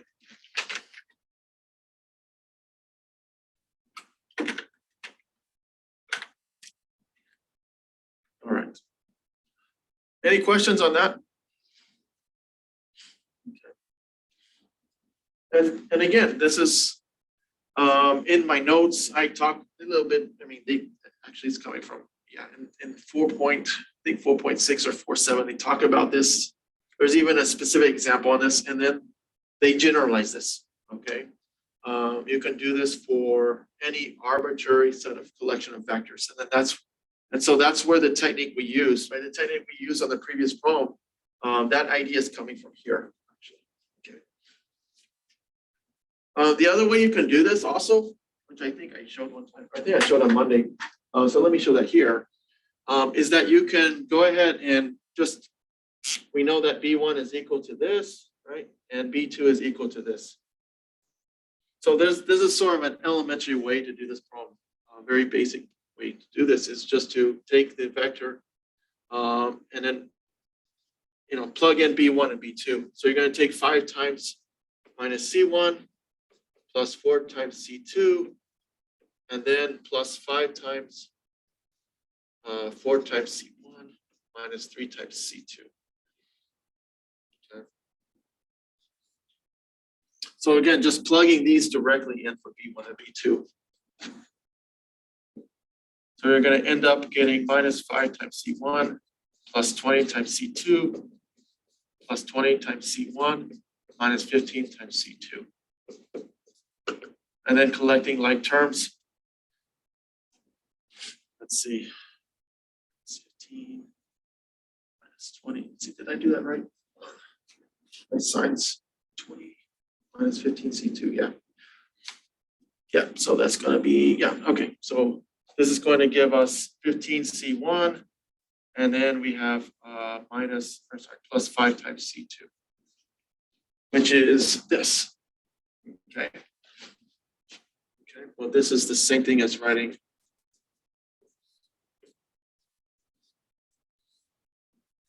Okay. Those are the weights. Okay, so this is the same thing. If I say this, okay, that's what this means. Okay, this means this. Okay.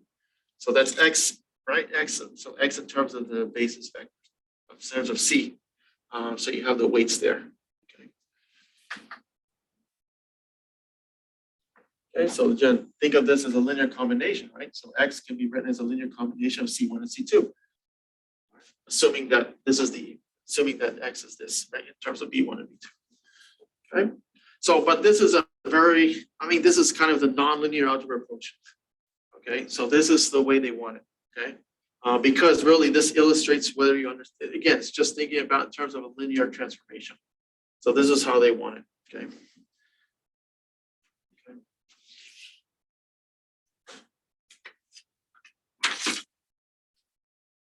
All right. Any questions on that?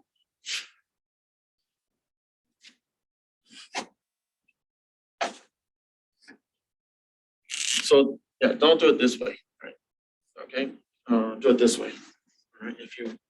Because this way, again, this way illustrates the idea that you understand how the linear transformations work. You understand the two properties, right? Splitting this up and factoring out 5. Okay. All right, number 10.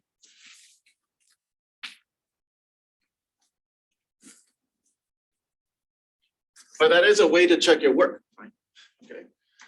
So there's nothing wrong with that. Okay. Next one is finding the determinant using cofactors.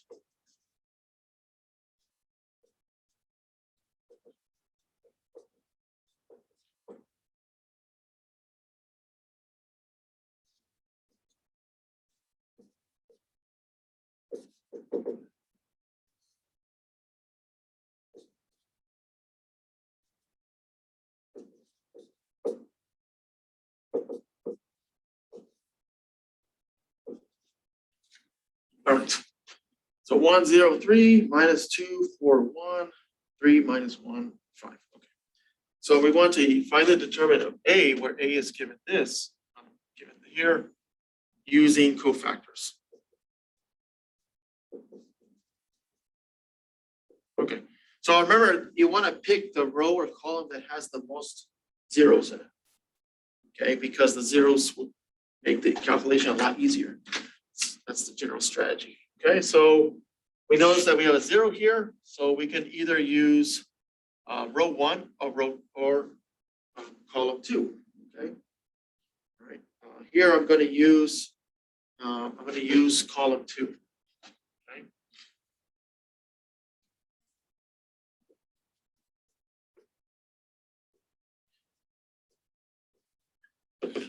Use column 2. Okay, so first. So remember, there's a sign convention that goes with this. It always starts out positive and you alternate them.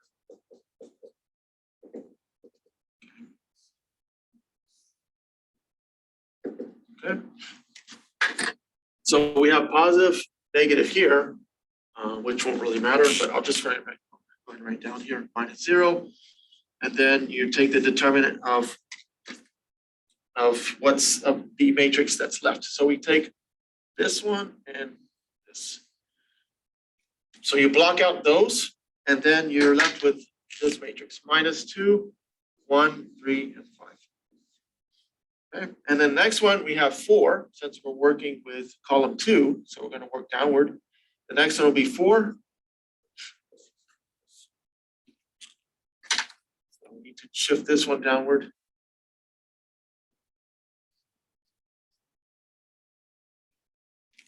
So that is going to be 1, 3, 3, 5. And then this one. So that's going to be, you know what, my sign is here, it should be plus minus, this is plus sign, minus, and then, yeah. So that means this is going to be, the next one will be plus minus plus, this will be minus. So that means this will be -1, but then we have a negative, so I'll write this way, minus -1, just to emphasize that there's a negative in this place. So minus, minus. And then we have 1, -2, 3, 1. Okay.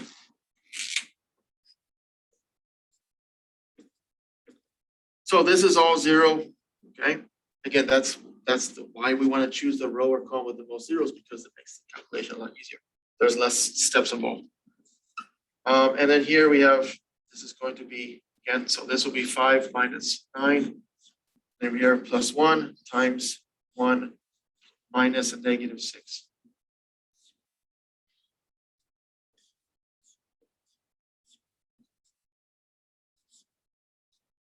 Okay, so let's see, we end up getting -16 plus 7, which is going to be -9.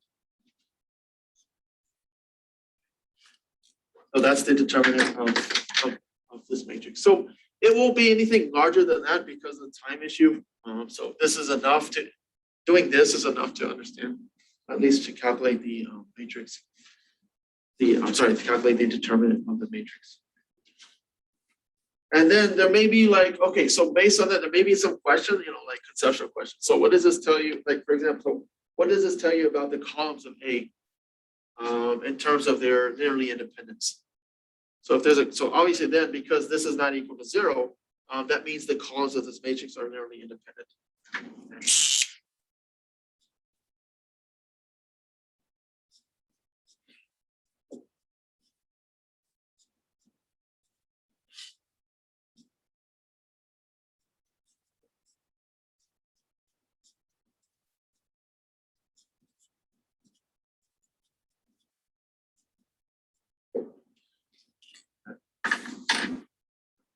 If it were equal to 0, right, that means the columns would be linearly dependent. And there would be at least one free variable. If there was a, you know, if this was involved with a system. Okay. Okay.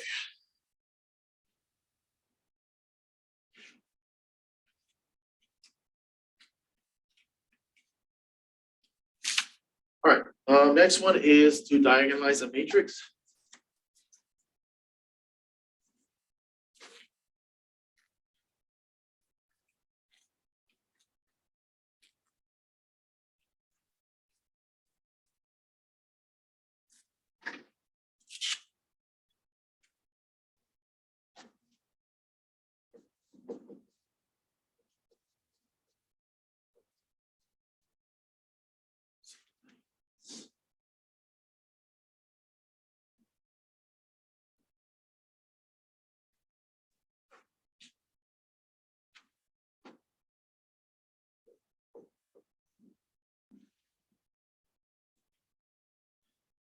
Okay.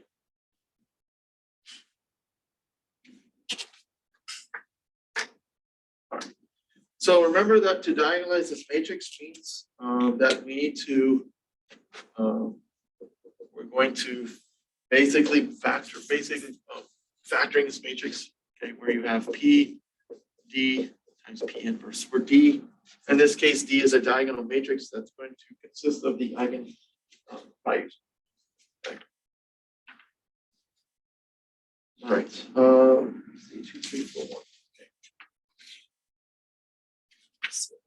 Okay, let's see. All right, so first thing is to find we need to go ahead and find the eigenvalues.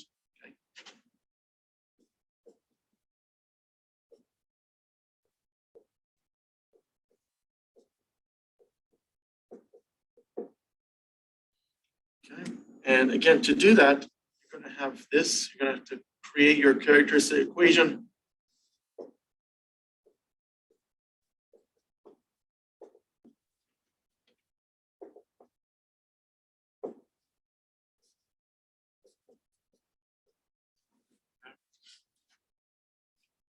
And essentially, remember that the idea is this, is that you have AX equals to lambda X.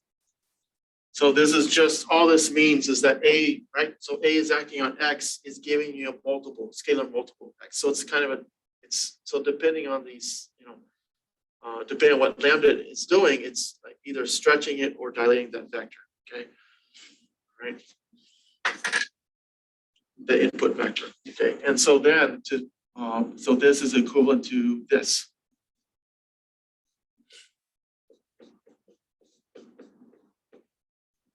Right? If we move over lambda X and then factor out X, keeping in mind that we introduce an I here to keep this compatible. Right? We want to make sure that you can still take the difference here. And then to solve this, right? If we're trying to get a non-trivial solution. So that means that the determinant of this matrix here must be equal to 0. Okay. All right. So we take this. So we've created this, which is coming from here, and then we're going to take the determinant of this now and set that equal to 0. And that's going to give us our characteristic equation.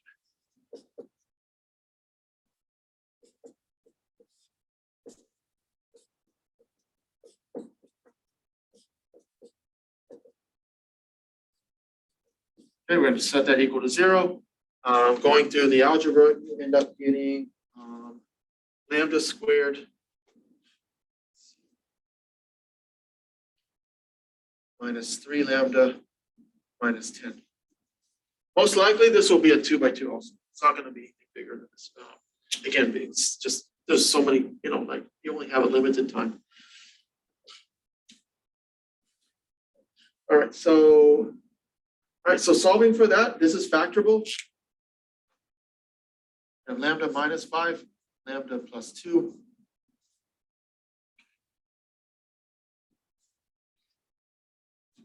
Okay, and then so therefore lambda, right, we get lambda equals to 5, and lambda is going to be equal to minus 2. So those are your two eigenvalues. Now we have to find the corresponding eigenvectors. Okay, so let's start off with 5.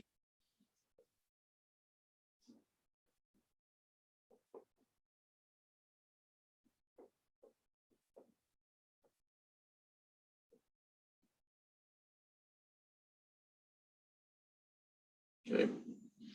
So to get those, remember that you plug those back into here, right? Okay. Okay, when you do that, you get, so we're going to get 2 minus 5, 3, 4, 1 minus 5. It's going to give us minus 3, 3, 4, and negative 4. Okay, and so because we're forcing this condition to be, we're forcing the term to be 0 here. So that means we have to have, right, a row of zeros. Okay. All right. And let me just double check there.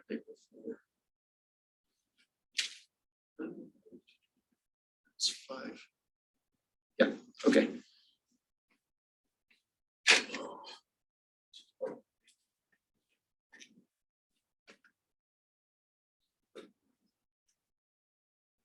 Okay, so,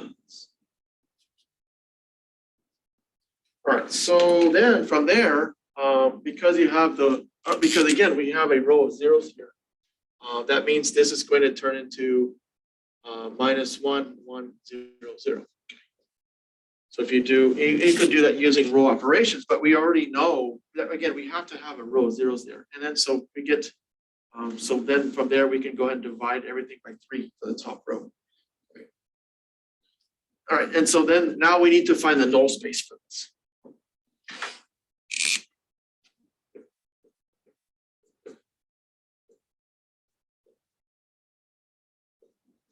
Okay, we want to find the null space. Okay, so we're going to let a free variable as we expect.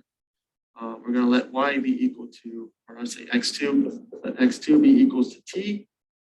And so then we have minus x1 plus x2 equals to 0. Okay, so minus x1 is equal to minus x2. X2 is t, so minus t here. Okay.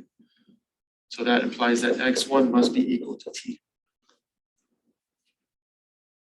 So therefore, our solution vector, the null space is going to be, we have tt, which is going to be, we can go and factor out t, right, in parametric form. So that's it. Okay.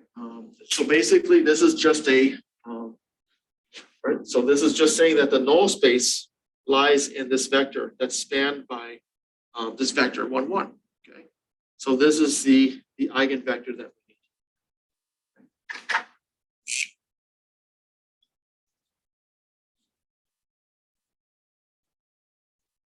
That's the eigenvector for lambda equals to 5. All right, so then, so now, and eventually that's what we're going to use to construct P. Okay.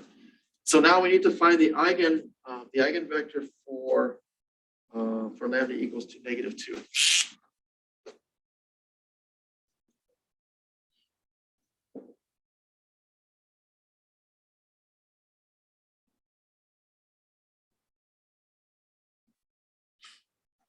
So again, we plug that into here. Okay, so we have 2 minus -2, 3, 4, and 1 minus -2. So this is going to be 4, 3, 4, and then 3. So again, this, doing the REF, we're going to end up getting 4, 3, 0, 0. Okay, so you can easily see that. Okay, just take negative row 1 and add it to row 2. Okay, so from here we have a free variable.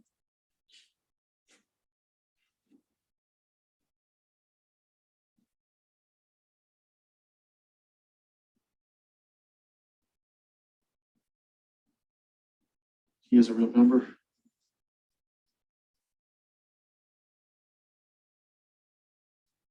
Okay, so x1, right? To get x1, we have, looking at the first row, we have 4 times x1 plus 3x2 equals to 0. This is going to imply that x1 is equal to -3/4 x2. So that implies that x1 is going to be -3/4 x2, which is t.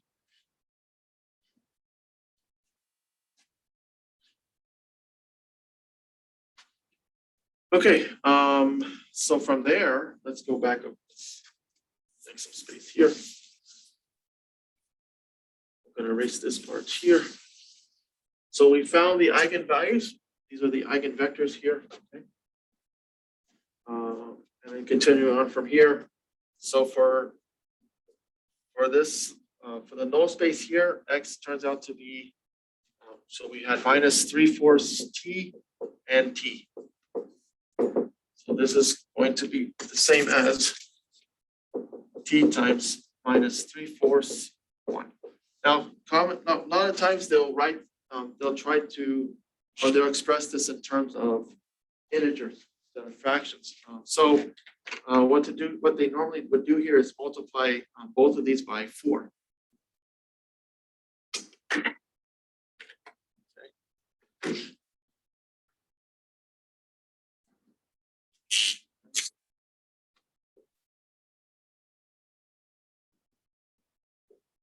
Because again, this is, you basically have, this is just the solution of this is just a vector, or it's just a span of this vector. Okay, and t can be positive, you know, it goes in both directions. Okay, so whatever, if you multiply this by 4, it's still in the same span. Okay, okay. So to get our eigenvector, to get it in integer form, we just multiply this by 4. Okay, so the eigenvector here that we're going to use, okay, is going to be -3/4. Okay. Okay. So it's kind of just cleaning it up a little bit, making it appear nicer. That's all. Okay. And so in a test, they may ask you, okay, express the eigenvectors in terms of integer values. So that's what you would do. Just look at the denominator, and from there you can figure it out. Okay. It's a very common technique, a very common thing okay, to do this. All right, so all right, so from there we have all the ingredients now to do our construction. Okay, so so D. Okay, so I'm going to construct D. D is consistent of the eigenvalues. So I'm going to put 5 in the first column, and the second one we have -2. So you have to kind of remember which ones you remember, keep track of what you're doing here, because whatever you do here is going to affect P. So P, since this is in column 1, then we need to put the eigenvector for this eigenvalue in column 1. Okay, so that was for 1, 1. So we put 1, 1 here. And then for the other one, obviously the other one's going to be here. So this is going to be -3, 4. Okay. And then, so now we have P, we can go ahead and find P inverse.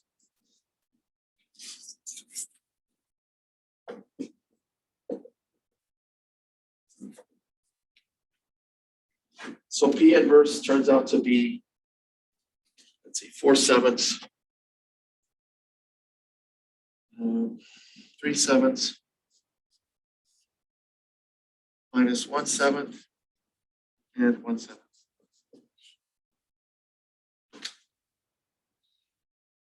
Okay, and so there it is. There's our factorization. So A is going to be P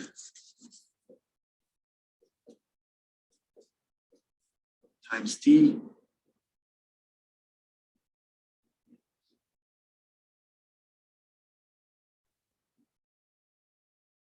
if you multiply all these out, you should get back A.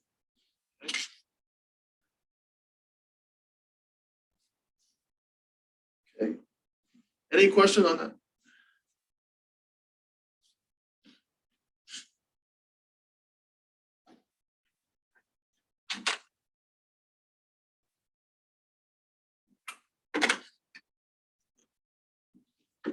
Okay, all right. So this is one of those problems you can easily check your solution.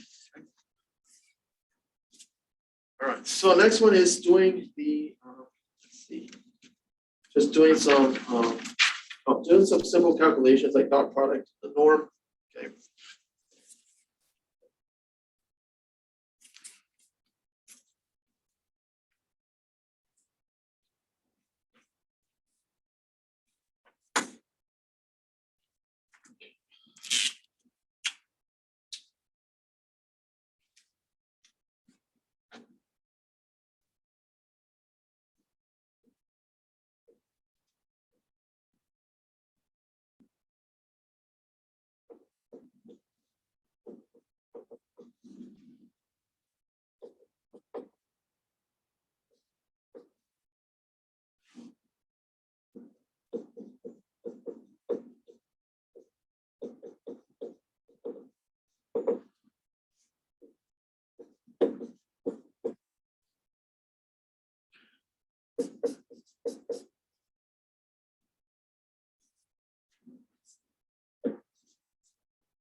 Okay, so we want to compute these. We have the dot product, the norm, and then taking the, this is basically just a projection actually, as you'll find out in count 3. All right, or if you've read a little bit in chapter 6, they talk about projecting a vector onto another vector and then projecting a vector onto a plane, which then leads up to what's called least square solution. Okay. All right, so dot product, this is just, this is going to, remember, this is going to return a scalar. Okay. So you're basically just taking and multiplying the values in this vector component wise. So it's going to be 2 minus 7, okay, plus 5 times minus 4, plus 1 times 6.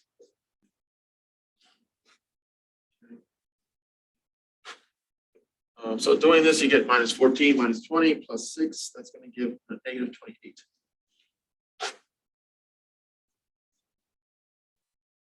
Okay, and then we're going to compute the norm here, or actually in this case, the norm squared. So this is the same thing as the inner product of the vector on itself.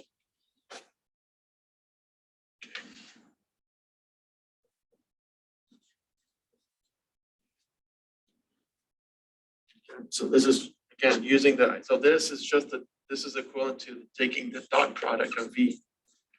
Okay.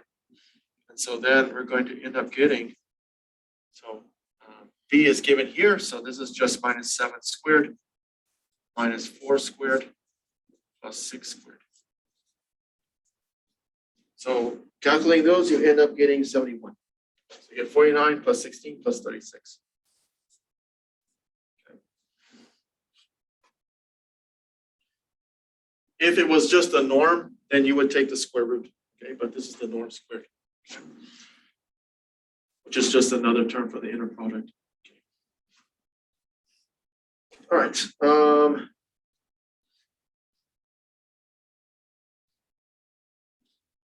Let's see. And then for the last one, okay, so this is going to give us back a vector because this part right here, this is a scalar. Okay, and then we multiply it by a vector here. Okay, so this is going to give us, so let's see, u dot v, we're already given that, or we already computed that. So minus 28 over, okay, so this, we have the v dot v, so v times v. So that's what we did from up above. And then times v.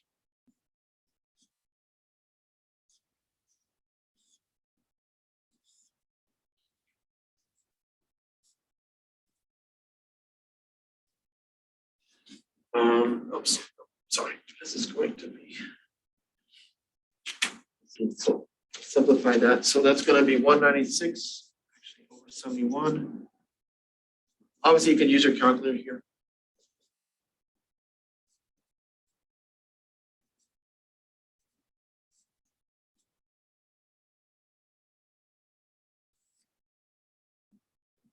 Okay, there it is. Okay.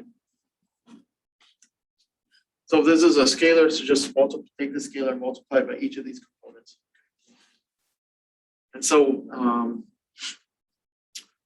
this is really the result of this, like I said, this is really taking your vector, it's taking this vector u and projecting it onto v.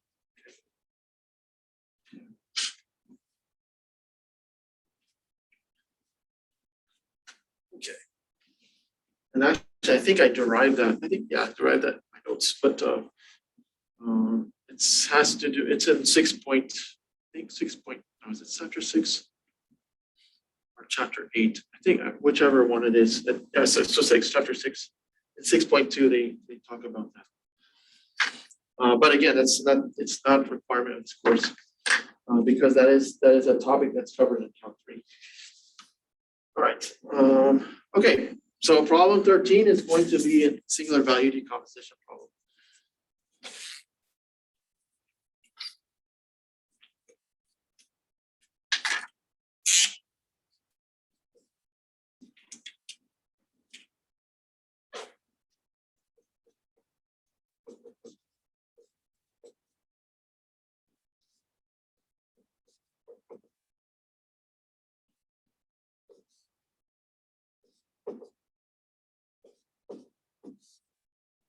Okay, so the first thing to do is to find the eigenvalues for A transpose A.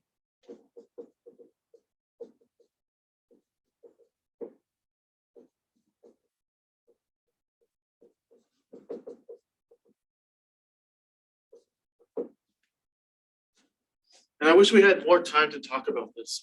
This is actually, this is the same kind of interpretation as A squared. If you think about it, if you have like in polynomials, you have like x squared. That's that's basically a shape of a parabola. If it's minus, it's upside down. So something similar here. You can actually describe a bowl where that one of the terms contains this. Okay, it has an a squared term in it. Okay, and they talk a little bit more about that in chapter 7. There's some, so then from there you can talk about how to find the minimum of that using using what's called using a technique called it's an optimization technique using the steepest descent method, and also there's another technique called the conjugate gradient method, which is a much improved way to find the minimum. But that's something you can look at actually in chapter 7. All right, so let's find the eigenvalues for this. So A transpose A, basically that is going to be, so we have two, sorry. So 2 minus 1, and then we have 2. So basically just switching these values, right? Switching these around. So your diagonals remain in those positions. And then this gives us A transpose, and we multiply that by A.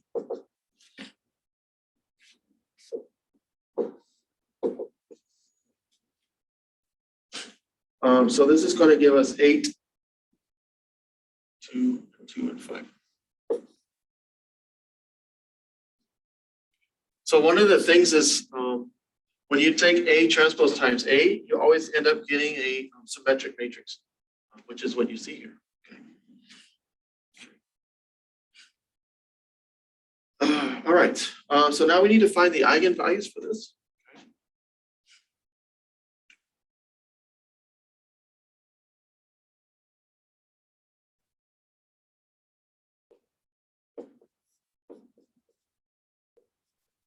So again, going back to what we talked about earlier, you're going to we need to find the characteristic equation.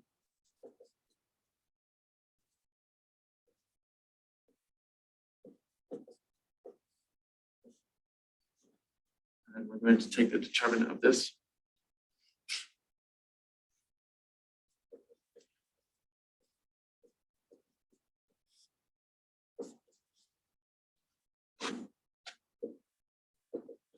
So we take this product, 8 minus lambda times 5 minus lambda minus 4, set that equal to 0. Okay. And we end up getting lambda squared minus 13 lambda plus 36 equals to 0.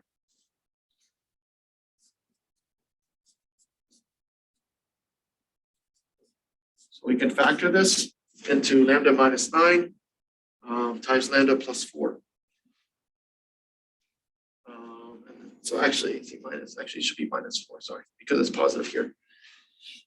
And we also have minus 13. So yeah, so lambda minus 9 times lambda minus 4. From there, we get our 2 eigenvalues. Okay. All right, so then we need to go ahead and find the corresponding eigenvectors. Okay.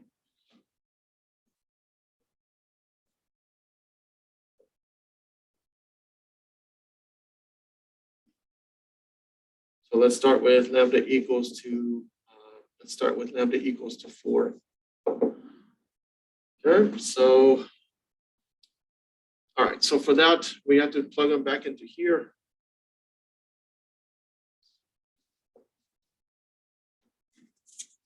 I'll just do that directly here. So we have 4, 2, 2, and then 1. Okay. So this is going to reduce to basically we have this is going to be 4, 2, 0, 0. Again, just take 1/2 row 1 and add it to row 2, but we already know that we're going to get a row of zeros here. Okay.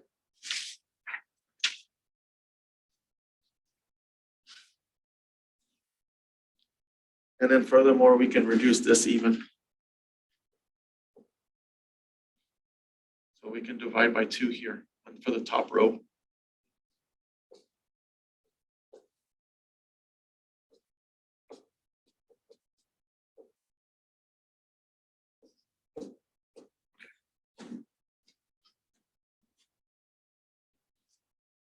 Okay, so from there, we can go ahead and find the solution to the null space here.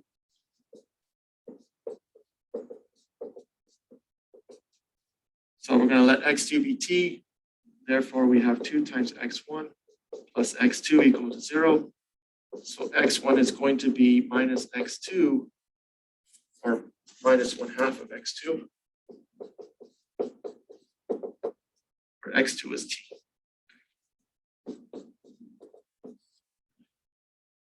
All right, so x1 is, we have minus 1/2 t, and then t here.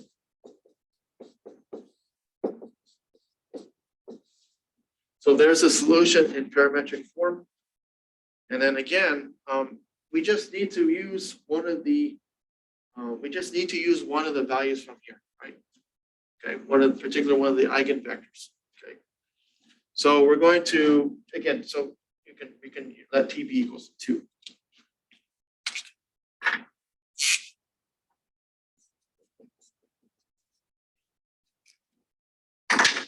So we're going to end up getting, for the eigenvector, we get minus 1, 2. Okay. So that will work. Okay. Yeah.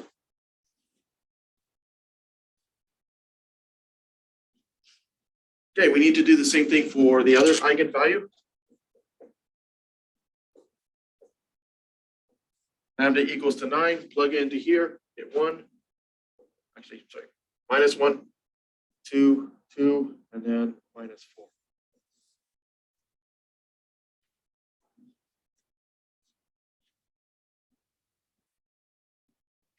Okay, and for that, let's see. Okay, so for that one, we're going to get, yeah, so this is going to reduce to, again, minus 1, 2, 0, 0. We're going to end up getting a row of zeros, okay? And again, you can see that by taking just 2 times row 1 and adding it to row 2. Okay, and then from there, we get a free variable here. Let x2 be equal to t.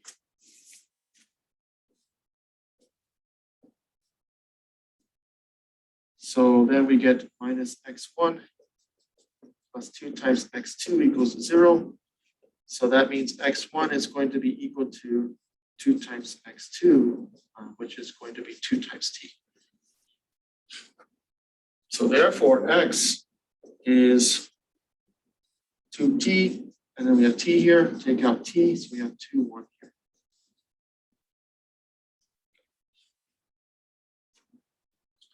So this is, so we can let t be equals to 1 to get our eigenvector.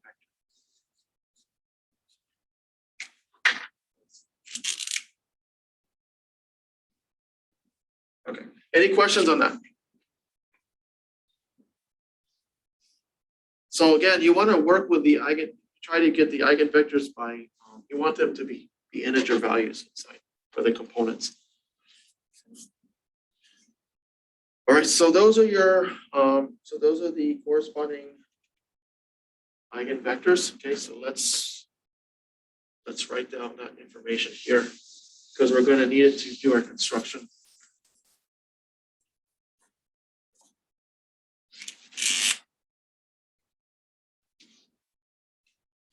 Remember that we're trying to find this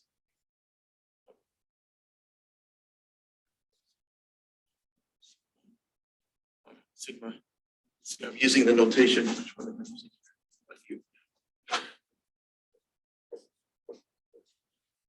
Okay, so the sigma is going to be contain the singular values. We need to calculate those, but those are based on the eigenvectors. Or sorry, based on the eigenvalues that we found. So again, for lambda equals to 4,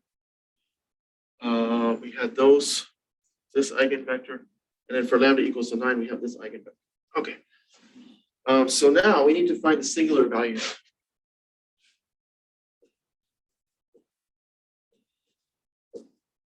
All right, so sigma 1, basically just take the square root of the eigenvalues. So we have, this is going to be 2. And we want to go from, okay, so again, we want to go from largest to smallest. So I'm going to call this, so this will be lambda 2 then. So that way, remember, put them in, I remember the order. So sigma 1 is going to be the square root of 9. So that's going to be 3. Okay, so sigma turns out to be this. So you want to go from largest to smallest. So put 3 first and then put the other one. So you put them on the diagonal. Okay. Okay, for 2 by 2, it's just basically this is how you would do it. But in general, if you have something larger, remember that you would have to set up look at the block matrices. But again, you would still put these on the diagonal, and then you would fill in the rest of it with zeros. Okay.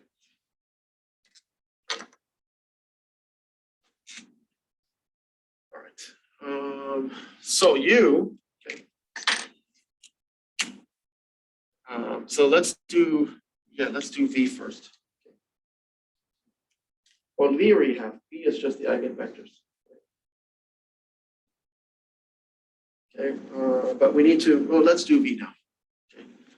Okay. So to construct V, we need to remember the columns of V need to be, orthogonal, okay, or sorry, orthonormal. So we need to go ahead and normalize those. So let's first construct V. I'll put a star here because it's not quite yet V. So I'll just put a star here. So V, and here, because we're using 3, so it's in this column. So that means for lambda, this is coming from 9. So we're going to have 2, 1 here.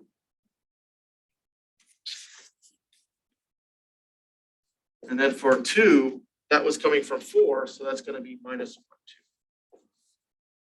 2. All right. So what we need to do is we need to normalize those column vectors.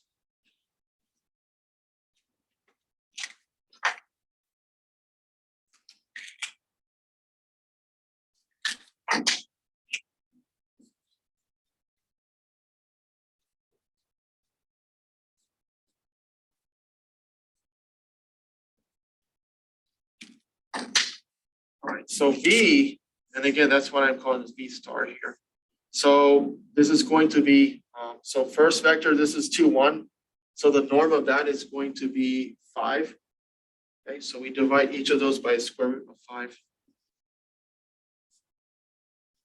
This one's going to be 1 squared, so 1 and then 4. This will also be 5. So this will be minus 1 over root 5 and then 2 over root 5. Okay. All right. And so now V transpose, just take the transpose of this matrix.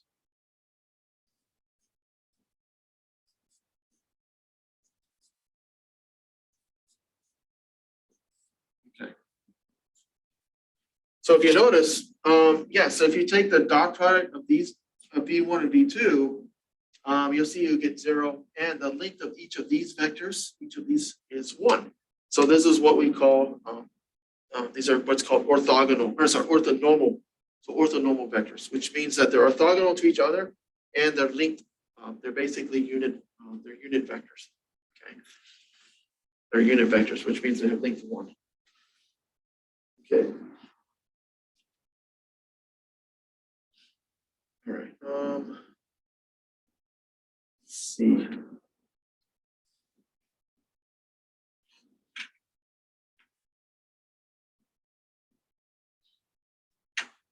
Okay. So now we need to find U now. Okay, and U is coming from we take. All right, so that is coming from. There's a formula for that.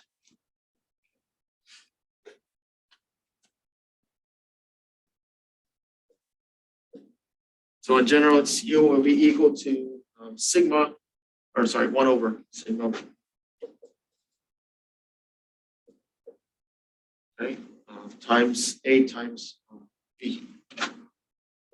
B of I.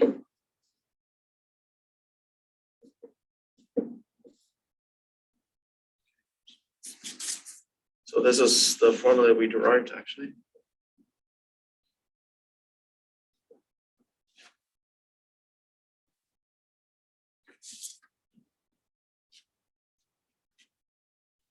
All right, so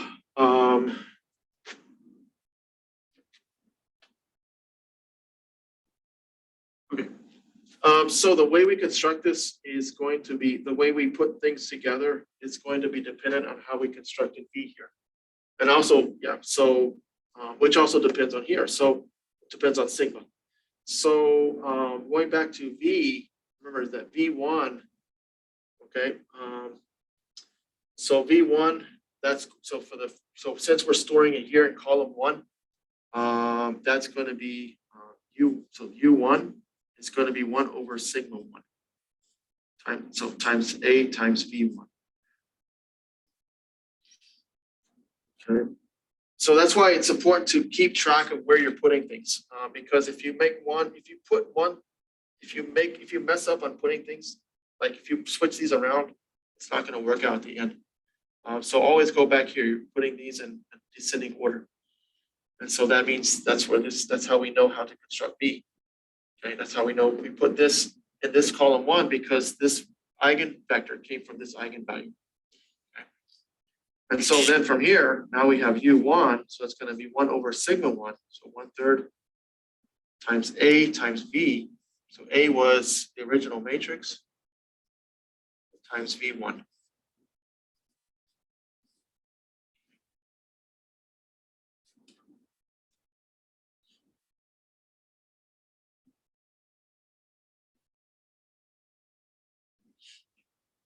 And then do the calculation here. You do that, you end up getting, let's see, end up getting 1, 2 here.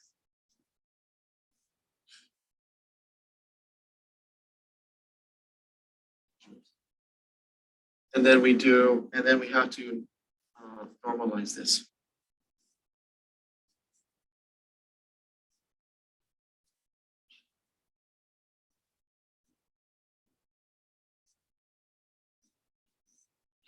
Okay. And then the same thing for U2.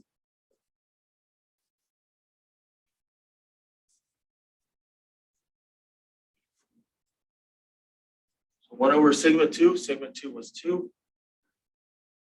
And then again, we have A times V2.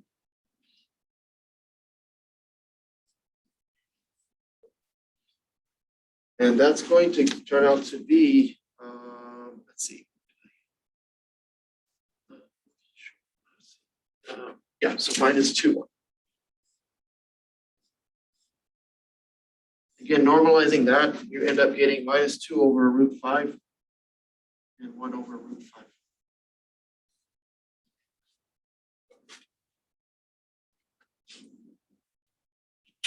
And if you want to use, okay, so a little minor detail here. If you want to use, if you want to use, so this is V, this is based, if you want to use this for V1, if you want to plug into here, and then for this one, you can plug into here. If you do that, then you don't have to normalize at the end. Okay. But since I'm constructing this from this, right? So at the end, we have to normalize here. Okay, so it's up to you, however you want to do that. It works out at the end. All right, so now we have our U matrix. We have everything now. Okay. Okay, so putting everything together.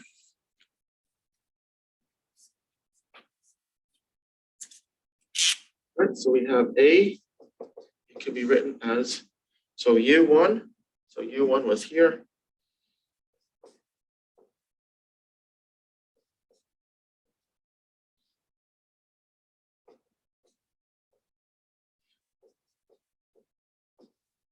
And then sigma contains your singular values. And then V transpose, which was here.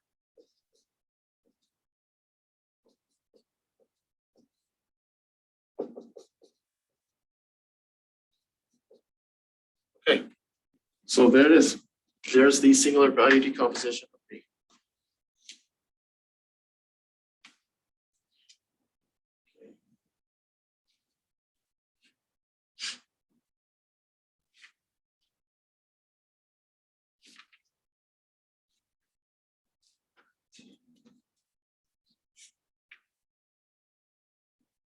So any questions on that?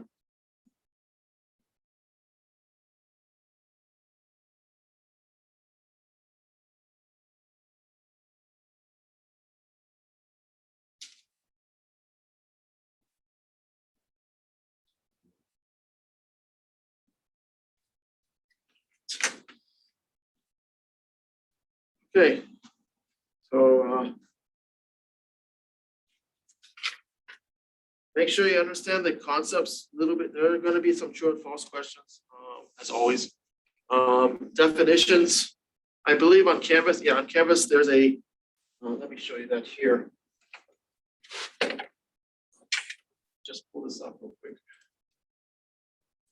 There's a outline there, okay, that you should focus on. I think I put it there like a few days ago. It was like, yeah, I think on Monday or Tuesday.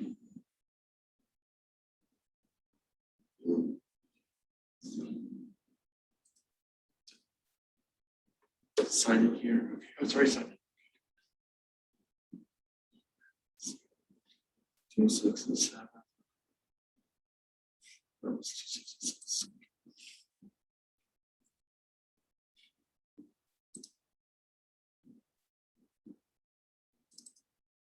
All right, so going under modules.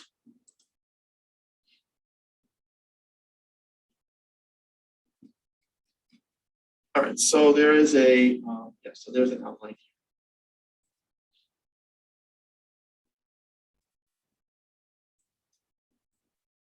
So yeah, so make sure you understand the definitions, how those things, like at least the underlining basic concepts. Okay. I think if you understand all this, and then go through, the problems we went through today, then you should be in pretty good shape. Okay.